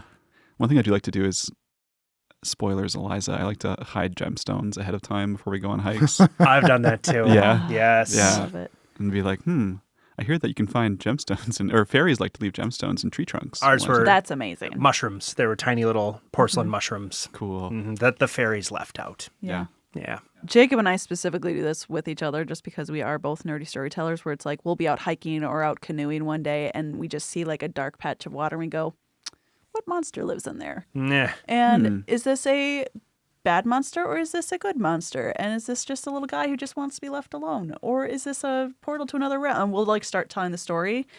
And we start doing that with the kids on hikes too, where it's just like, why do you think that tree over there has all those mushrooms on it? And they'll start going, well, obviously it's because the tree is dying. And, that's my oldest. But then Lucy goes, well, because fairies did it. Fairies made the mushrooms happen. And you go, okay, cool. What kind of fairies? And you just start doing that. Just got to start doing that with your girlfriends. Yeah. Start make-believe. Start storytelling with them and start getting them to think outside I that think you're box. right. I think I just need to step up a little bit more. Well, Yeah. And to be Yes. honest, like Let's go. as a species, the thing that defines us, one of the things, is our ability to tell stories, right? Our ability to tell tales and to imagine and to, condense larger principles into shorter stories. So like it's in all of us. And like one of my favorite examples is like when people who are like do a ton of fantasy football and they're like, I've never played D&D. They'd be like, there are stats in this game, Like they go wild over the stats in fantasy football. And it's like every person has got something that you can find in D&D. You just got to find what it is. One of the early memes I saw on Facebook 15 years ago said, fantasy football is just D&D for the guys who used to beat up the kids who played D&D. Yes. I heard somebody describe it like a week ago as big muscly dude auto battler. Sometimes they're fast dudes too. True. Yeah. Well, all right. Why don't we take a quick tour down the road of prep work as DMs? Oh. And because there's like so many little So juicy many tidbits things. in this world. What does prep look like for you guys these days? And we've already talked about like it's pretty brief typically. Like one rule that I heard once that I've always kind of stuck with is that you should never spend more time prepping than you are going to be playing if you can. Yeah. Yep. Unless it's like early on, maybe. But anyway. I wish you had told me that before I cut you a check. Twin Portals is different. I think it completely depends on the type of game you're running. And that's going to be kind of a cop-out answer. But like if you're doing a longer term campaign where you have to tie in 6 different characters' backstories and you have to figure out why this one player, where their parent is, and you have to figure out how to tie them into, like you're doing a lot more background story work. So I feel like there is a lot more prep when it comes to that sort of, unless you go You'd off be the surprised. cuff. Yeah, you'd be surprised. See, that's how I would run it because that's how my brain has to connect things. It would definitely come naturally from the way that players are telling the story and things that they talk about at their little campfire sessions, But for me, I'd be like, I have to have this planned out. I am an overthinker and an overplanner and sort of a perfectionist, so it's fine. I've accepted that about myself. Well, but as a theater director background too, it's like we got to know what the costumes and set pieces and cues are and everything else. know. But I do think that there is something to be said of too much is too much because you can spend 10 hours planning your little thing and then they go, yeah, but that forest you described as kind of spooky and foggy, we're going to go over there. Totally. Put one locked door in front of them and Every time. that's it.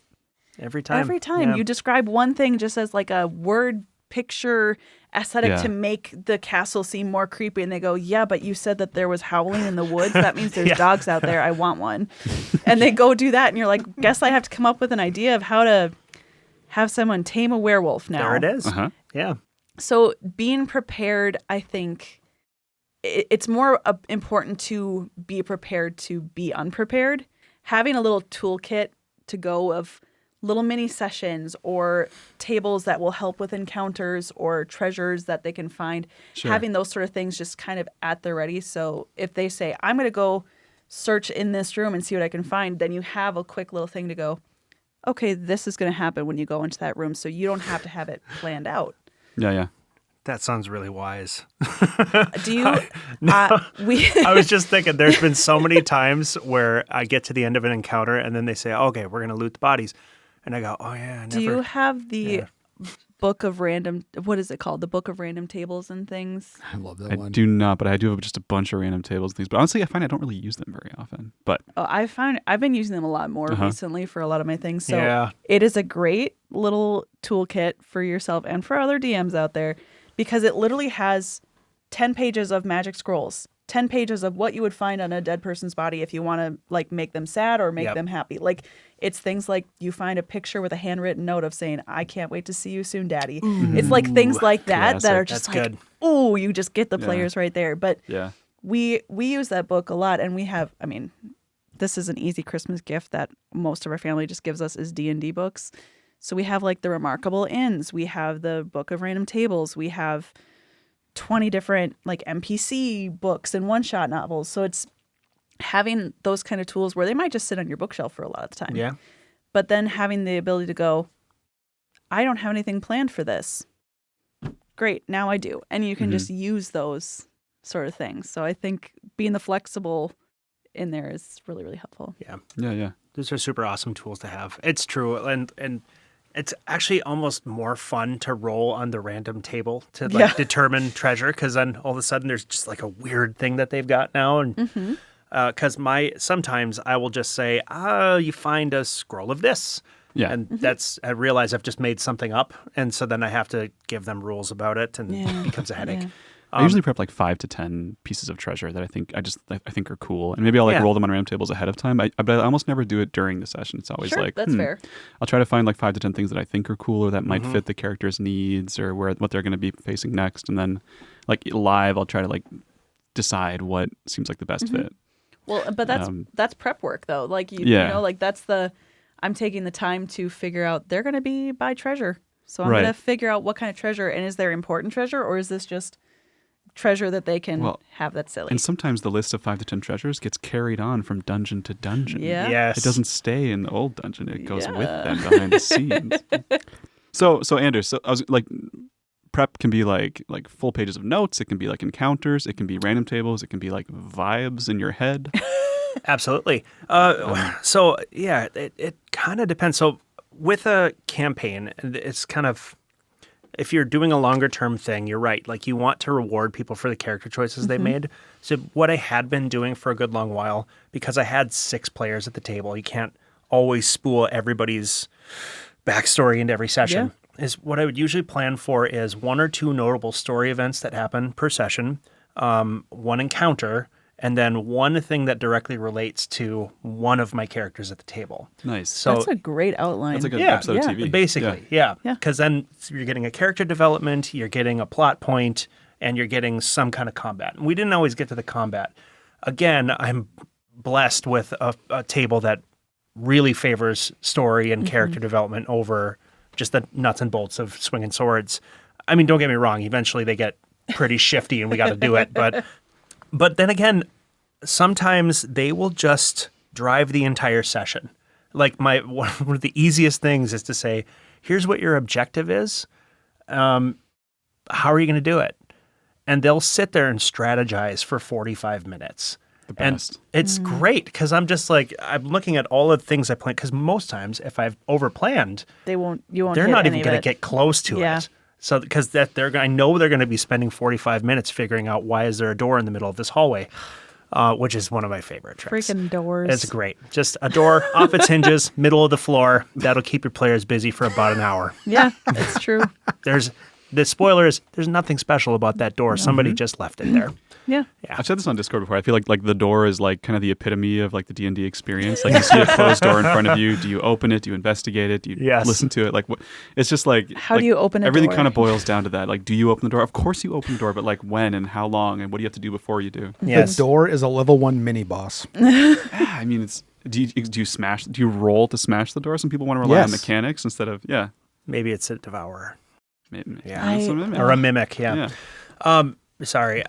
I should probably tie this into the overall focus of the podcast. Whatever. But if you're a fairly new DM, like I do recommend having a couple of things, like even if they're random encounters, think about like what do you want people to fight that night, if anything, and like where's the story going? Where does it need to go?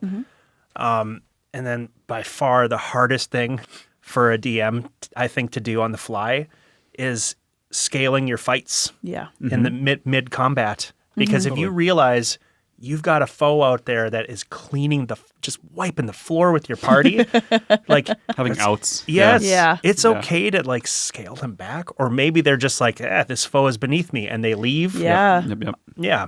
No, Yeah. that's great advice. Of just there is something to just being able to be a good storyteller and have everything, but there comes a point where something needs to happen, Yeah. and you need to have that something, Yep. even if it doesn't go exactly the way that you plan it. There has to be by the end of the session, I want this ABC to happen. Definitely. But combats are sorry if you are really good at combats. I don't know, but like off the cuff. I don't know. Am I really good at combats? Well, off the cuff, I mean, like I can Yeah. plan out a combat and say, I'm going to have these characters, and then on initiative roll 20, I'm going to have these 3 next bad guys come in, and then, well, this event will happen. Like, I can plan that out, but on the cuff, I can't imagine coming up with a combat on the cuff. Mm-hmm. That seems really hard to me. What I kind of pivot to is the MCDM style of having like 3 big events in any combat encounter. If you're going to have a combat encounter, you might as well have like the bad guy's first big, like, this is what I do. Yep. And then like Monologuing. the desperation move they do, like if they're starting to get beat up, the first round's passed. Okay, now I'm going to pull in my reinforcements or my Yep. secret potion or whatever. Yep. And then like the final like big like self-destruct or whatever, like the big climax move. Yeah. And if you can hit those 3 points in a combat, like whether it's like moves they do or like environmental things that happen, Yeah. like that's memorable. And usually combat only lasts like 3 or 4 rounds Yeah. typically anyway. So Yeah. if you can think of fun things to do with those. And the tricky part I find about combat too, and I'm getting better at, is it's not just about the bad guy. Like, what else is happening in the environment that Yeah. makes it more tricky? Oh, yeah. Like, are they able to control the environment to make it change? Is there something happening outside of the building that you are trying to get to, or is there a glyph on the far wall that you need to turn off before the next Man. 2 rounds of combat? Like putting that combat Yes. timer on. Yep. Like giving them an outside objective of instead of just it's just a monster, you need to kill it. Like giving them Totally. something else to focus on. I include chandeliers and ropes in like 1 out of every 5 combat encounters, I swear. And like they rarely get picked up on. It's amazing. Like I have to like really highlight it like every round. Otherwise, There's wizards just also get a around rope things. right there. Yeah, it's 5 feet away from you. It has an AC of 6. Damage threshold of 1. Yeah. And you're all +5. Do you guys have? So you mentioned that you don't use source books. Do you guys have any like? You talked about some of the different random table books you use. Like Yep. for me, I've relied on a variety of stuff, like in short amounts. I do a lot of skimming of the internet. I've used AI to help brainstorm in the past. Like I do like being like, okay, I need like 100 ideas for this. Just like make a random table, Yeah. and then like I might pluck a couple things and adjust them. But do you guys have things that you've found like super inspiring or motivating or like?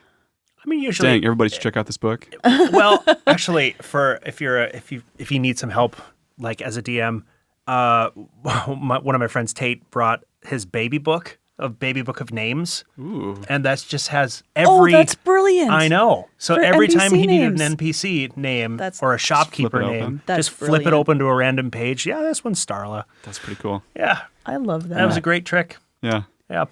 I have a lot of the source books at home, and we've only ever played through one like full campaign. We did the Witchlight Festival. That was our last full campaign that we just completed last year. But I like to go into those books and like just pull an event or something that happens, or like one has a really cool description of a marketplace that involves a lot of different cultures all coming together in one Yeah. spot. So like I'll take that description. So Yes. it's a lot of copy paste that happens. I would really, really love to run a Strixhaven campaign because I'm just so intrigued at the idea of it's a wizard school that's run by ancient dragons that's fun. up, like in the sky, and you literally go through 4 years of school as a wizarding school student, and you might not be a wizard, you might be a soldier that's there to protect the wizards, or you might be like it's just all about learning the magic. And then there's like dares that you can go on. One of the encounters I had in the long-term campaign that we were going to do came from that book. Cool. So it's just like a lot of little smatterings of intrigue, and it's actually where the Owlin character gets like fleshed out too in the Yeah, yeah, Strixhaven. yeah. So I just really would like to play something that's like more focused on learning the skills to become, and there's of course an underlying big campaign story that goes on underneath it too, but like a dedicated place and characters and a routine that evolves. It takes place in this spot. Yeah. It's a huge campus, so there's lots of things to explore and discover, but that's where it all happens. I think Wizards has hinted that they're actually going to release another Strixhaven set in like the next year or two, somewhere in there. So I will be buying it's coming that. back. Good. Yeah. I guess I don't know if it's a tool necessarily, but it's more of a creative exercise, is if you have a place, if you're planning on having your characters go to a town or a city, spend some time thinking about why is that city there? Because a lot of times you just start asking questions, like if it's it's a collection of herders. Okay, great. Well, why are they doing that? Well, because they sell the wool that they make. They make fabric. Okay, great. Well, now you have you have dyers and you have a Quilters Guild. Yeah, you have Quilters Guild, and who handles the refuse? Who handles the guard work? Like, who feeds these people? Where does the wool go once it's done? Maybe it's on a river. It needs to go down the ferry. Great. Well, now somebody's got to protect that wool as it goes down the. Yeah. And it's just the more questions you ask about the nitty gritty, like how do people live in this world, the more ideas I tend to get. Like, oh yeah, actually. Yeah, somebody's got to protect that ferry. Ooh, a river encounter. What kind of encounter would that be? I love that. So fun. Yeah. Yeah, now I just want to play. I know. right? I'm like, I'll be a soldier on a wool ferry. That sounds great. Doesn't that sound fun? But also, like, taking inspiration from books you read. Absolutely. Like, I don't know how many things have been based off of the books I read as a teen or even books that I'm reading now. Like, there's so many fantasy realms and things out there where you can easily take an idea or a character description from those books. One of the big tips of improv also is like take whatever happened in your day and use it. Yeah. And that happens a lot. Like if I have something like festering in my head from work, whatever, it'll be like, okay, this NPC has the same personality as so-and-so from Parks and Rec. Or Yes. Yeah. Yes. Or, I mean, like if you're watching a show or something, just imagine like if one of the characters had spells. Like how would that change the trajectory of the show? How could they solve some of the problems they encounter? And then like, it's just simple problems like that where it's like, really what you need is a charm person spell right now. I just pictured Ron Swanson as a wizard in my brain. I'm just kidding. Because you just mentioned Parks and Rec, and so the first person I think of Parks and Rec is Ron Swanson. And then I thought of the first people I didn't want to have magic, and it was the gang from It's Always Sunny in Philadelphia. Oh my gosh, that would be a mess. Oh, that would be a great campaign though. Yeah. Would Just they be some those villains in a campaign? Those 5 people? No, okay, here's a great idea. Okay, you take those 5 people, you give them magic, and they think they're the heroes in the story, but they're the anti-heroes. They just go around and they're like, "We're gonna help you with your problems, guys." And like, Every quest has to find a failing finish. yeah, they can never do anything. Everything, save the lumber mill from being burnt down. Well, guess what's going to happen? yeah, it's gonna burn down, and everybody's all gonna be really anti-heroes. mad, and they won't understand why they're not. But the town isn't grateful. But that not they're- maliciously. Like just accidentally doofus. It's just a doofus run. Wild card. They don't have that better angel. Yeah. That's your sorcerer. That's it. I love it. You're welcome. Yeah. Oh no. And they'll get the faraway eyes. And I actually, know. I'm like, I just derailed this episode. no, can I not make at all, this because happen? this is a super easy, like, beginner's exercise for character creation. That's true. Pick your favorite show. Pick a favorite show and Yeah. then think what character or what class would each of the characters be? Are they a we do rogue? that Are they a barbarian? all the Yeah. time. Truly, the most fun I've had with a character was the one I just started working on, which is Rollo. Was it Rollo? No, Mormo. Mormo. Mormo. And it was the warlock, and I basically just wanted to find a way to make this D&D class a tech in a theater.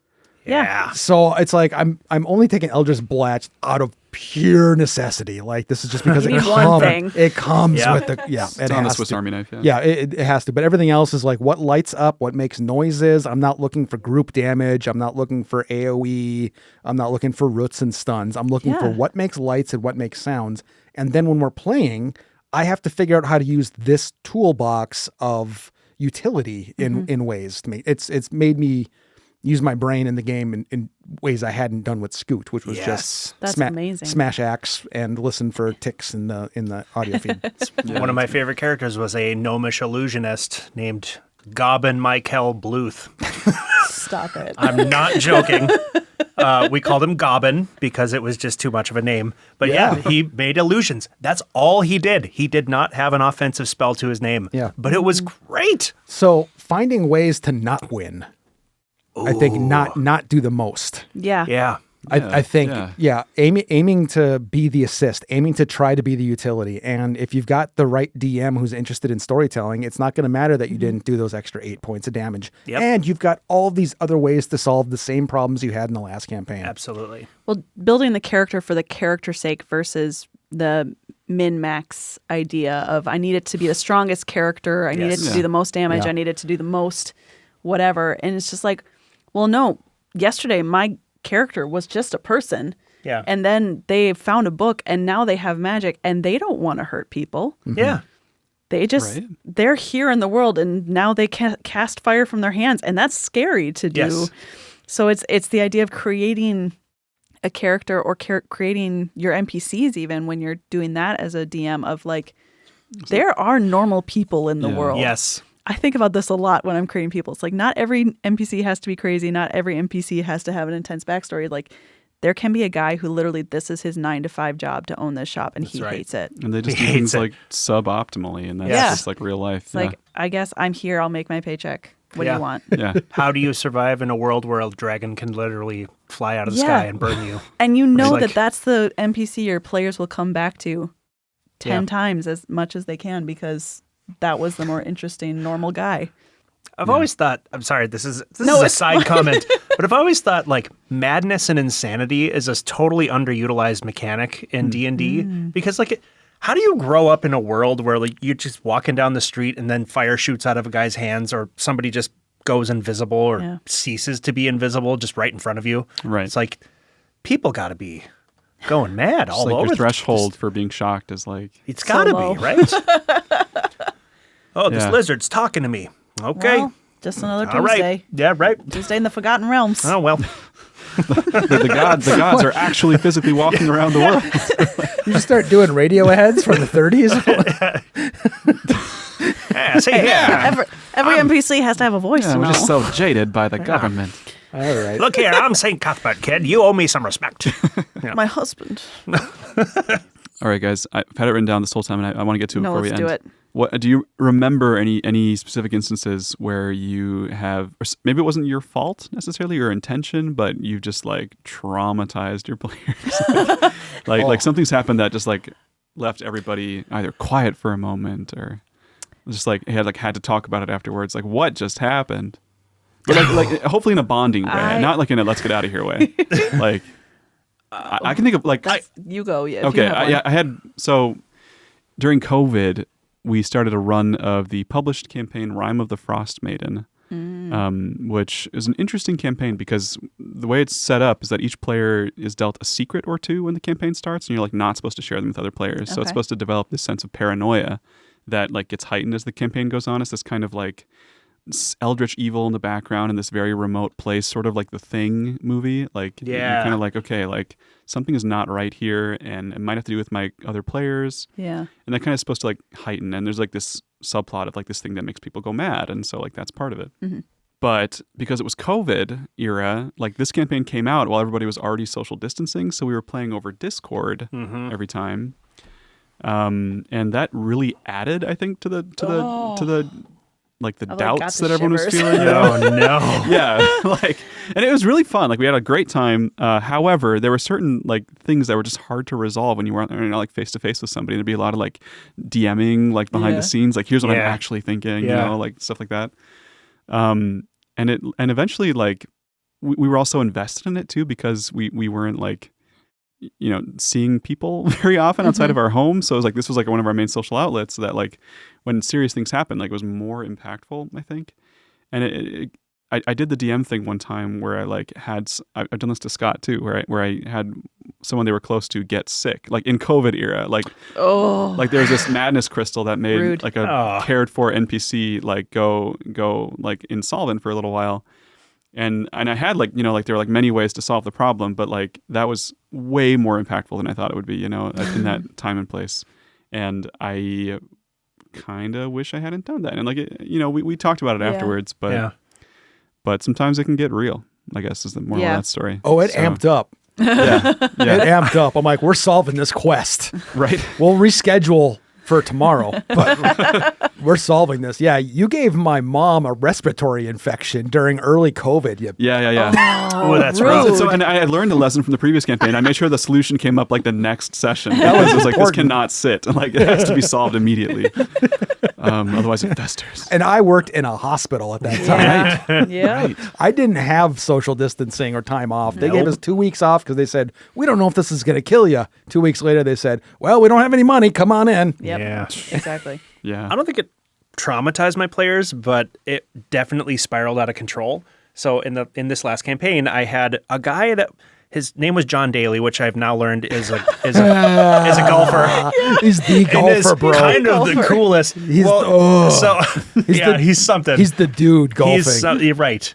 Well, John Daly was supposed to be this like really mid-level, like not a villain, but just kind of like A bad kind of guy, scuzzy, kind of. you know? Yeah, scuzzy. So they went to this town because John Daly was going to inform on the big bad end guy, you know, and they had to rescue him. Well, he owed a debt to the death cult, so they had to pay the death Yeah. cult That's what it first. does. Yeah. And what the death cult did is they kidnapped his dog, and the players were just furious about this because like John Wick style. kind of, Not the but they dog. had the dog.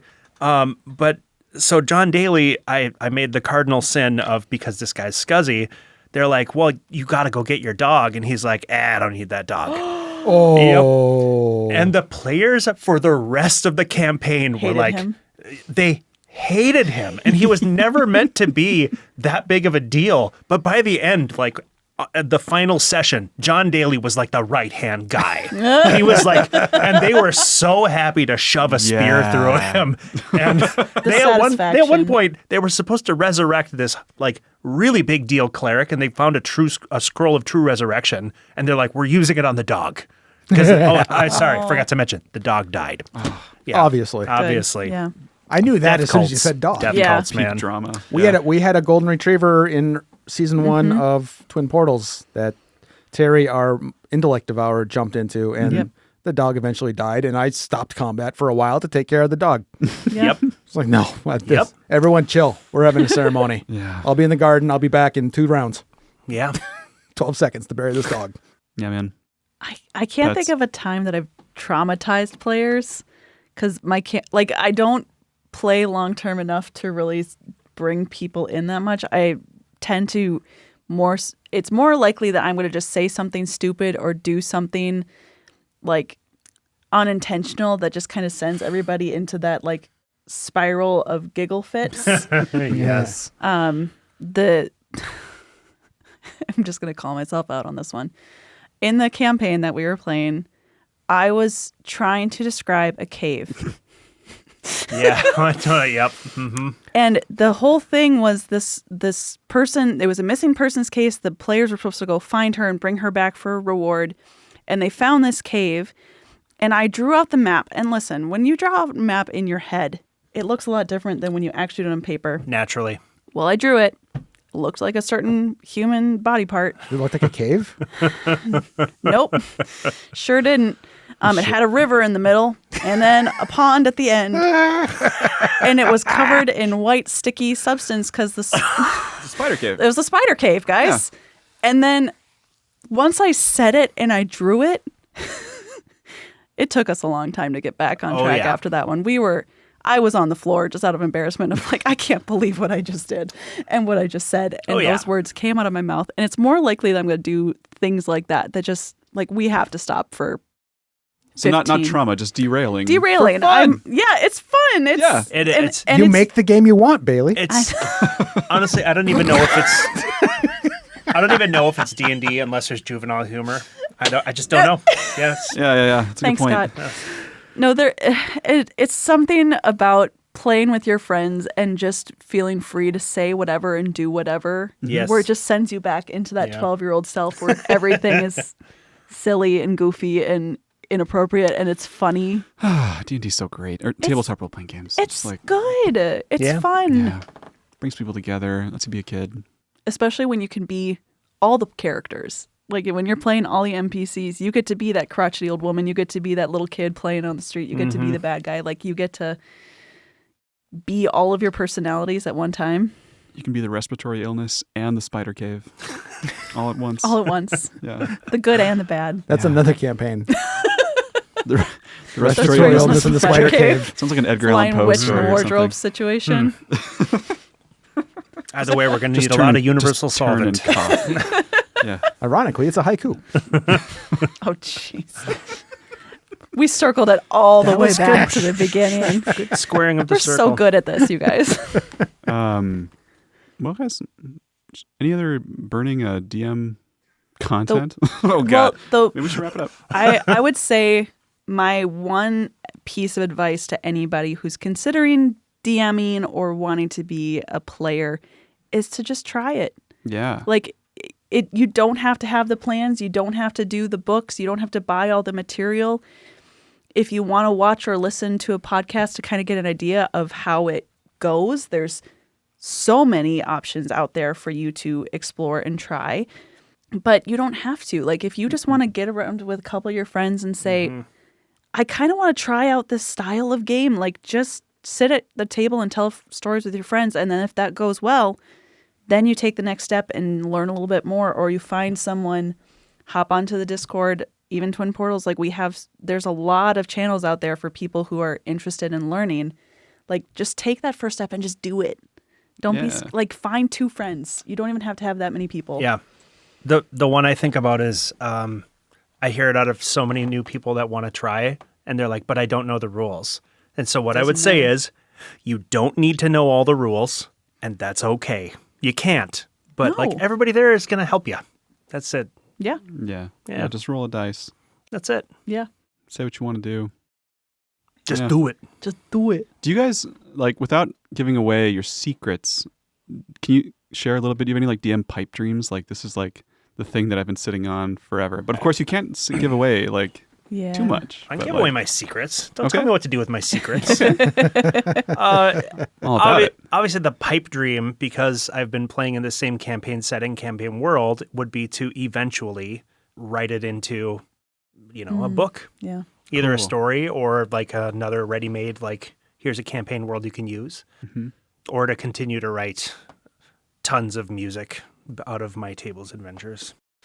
Sorry, I just had to work a little. Yeah, I was going to say, You where make do people see good that? music. So, yeah, I have been playing for 30 years, and I started writing a lot of my adventures down as actual bardic music that I've written and composed, and I record them, and you can see that at Common House Bard. That's on the YouTubes, and it's on all the things. Icon right that. here. Yeah, That's absolutely. amazing. Oh, and there's Don't like tell me where the icon goes. icon all over the place. Ding, ding, ding, ding, Yeah. ding. Yeah, that's awesome. Pipe dream, I've already talked about doing Strixhaven, which is more of just like I would like to do at some point, but I would love to do like an Oops All Bards campaign or like an Oops All something along that line, but also like a pirate themed one. I feel like could be really cool. Like I just have so many little like this would be fun, but an Oops All Bards campaign would be just so fun. You ever thought of the Kenku Bard cover band group? Mm. All they do is cover songs. Yeah, exactly. That's just- because they can't come up with their own There's stuff. nothing else. Yeah. But they can perfectly mimic anything else. But there's just so many different subclasses of bards that even though they're all playing bards, they'd all be different and they'd all have different specialties, but they have to work together to create the most like world-changing masterpiece or something. Like I love the idea of everyone being the same but completely different, It would be New Kids And- on the Block. making it work. Exactly. Yeah. Like they're the Backstreet Boys, but The Backstreet Boys, right? K-pop Demon Hunters. Yeah. I've had Literally. enough of that Yeah. in my life. Thank you very much. What a takedown. Down. Down. Oh, It's so good. It's really good. I do love it very, very much. It's just that I hear the songs every single day sung by my Same. 4-year-old. So Same. Yes. it's I liked it a lot the first time. listening to Isabel sing Takedown though is probably one of my favorite things to do. She Aw. also sings a strategy song. Oh, nice. Yes. Yeah. It's Yep. it is kind of a great. deep cut. It's a deep Yeah. cut, but she My kid knows all the words. My kid likes Your Idol, which is like the bad guy song. I'm a little worried. I like also the loved song, all yeah. the villain songs growing It up, is, though. I They're know. better. They're They're good. so much better. Oh yeah, yeah. Poor Unfortunate Soul. Come on. Be Yeah, man. prepared. All the good songs. Be came from prepared, villains. everyone. Or don't if Or you're not a don't. preparation Or person. don't. But be prepared. But you don't need to be prepared to be a DM. We did it. Be prepared to have fun. Just do it. Be our guest. And let it go. Let it go. This is the other part of D&D is just making references all And night. we all probably know them. Yeah. Well, thanks, guys. Oh, I got one more thing for you. Yeah. We got here this go. from friend of the show, Evie. Thank This you, was sent to us Evie. from It's so Evie pretty. in New Mexico, Oh, who sent us cool. this very lovely note talking about twin portals and what it means to them. And it's becoming their comfort podcast. And Oh, that's great. they work in that. inpatient hospice, and so they use us as a distraction. They sent us this piece of bead and what is that? Bead Glass? acrylic? An epoxy? Epoxy. Acrylic Yeah. epoxy, something like glass? that. Yeah. Looks like there's stained But glass yeah, in there, beads too. and beads, and then you put the chemical. I watch this on TikTok all the time. It's epoxy, right? I think Yeah. so. Yeah. Put that down, and then it locks in place. Yeah, it's a beautiful piece. It is So. incredible. Thank you, Evie. Yes, so I framed the note. It's behind me right there. That's staying where it lives. So Yeah. I get motivation. Apparently, Matías has kids who like visual stimulation and things like that. I'm going to so- hide this. Not hide. I'm going to like set it high enough that they I'm gonna can't. hide it. Yeah, we'll see. It's Yes, thank you for the gift. It will remain hidden. Yes. It'll be hidden right in front of my desk, like far back where they can't reach it. It's heavy. It'll do some damage too. Yeah. And then we're going to see both of you in a month. Yes, you are. Yeah. We're going to do January 10th live show at Studio 4. Can't Yeah, wait. It's going to be a ride. I'm Can't so wait. excited. We get to be players. I know. Not Matías. Together. Yes. too. I have so many It ideas. sounds like we're going to do Oops All Bards January 10th. I mean, this could be I mean, it. This This could is be the it. opportunity. Yeah. Wait a minute. What was Change your- Beth? She's a Kenku what? Cleric. Cleric. Cleric. Okay. Yeah. Oh, nice. Cleric. Yeah, cleric, warlock, and whatever you two decide. I mean, Yeah, a I'm warlock is just kind of like a spicy bard. no. You know? I'm lights be. and sounds. Yeah. So I mean, I'm Yeah. I'm not doing damage. You're part of the band. I'm more of a roadie, I think. Oh, I like No, I'm that. very excited to bring my character into the world. It'll Yeah. be really fun. Yeah. That's all I had, though. Those are my notes. Cool. Yeah. High fives. Thanks for coming in, DMs. Thank you for having me. Yeah. Prepare some Absolutely. stuff next time, would you? Nah. That's it.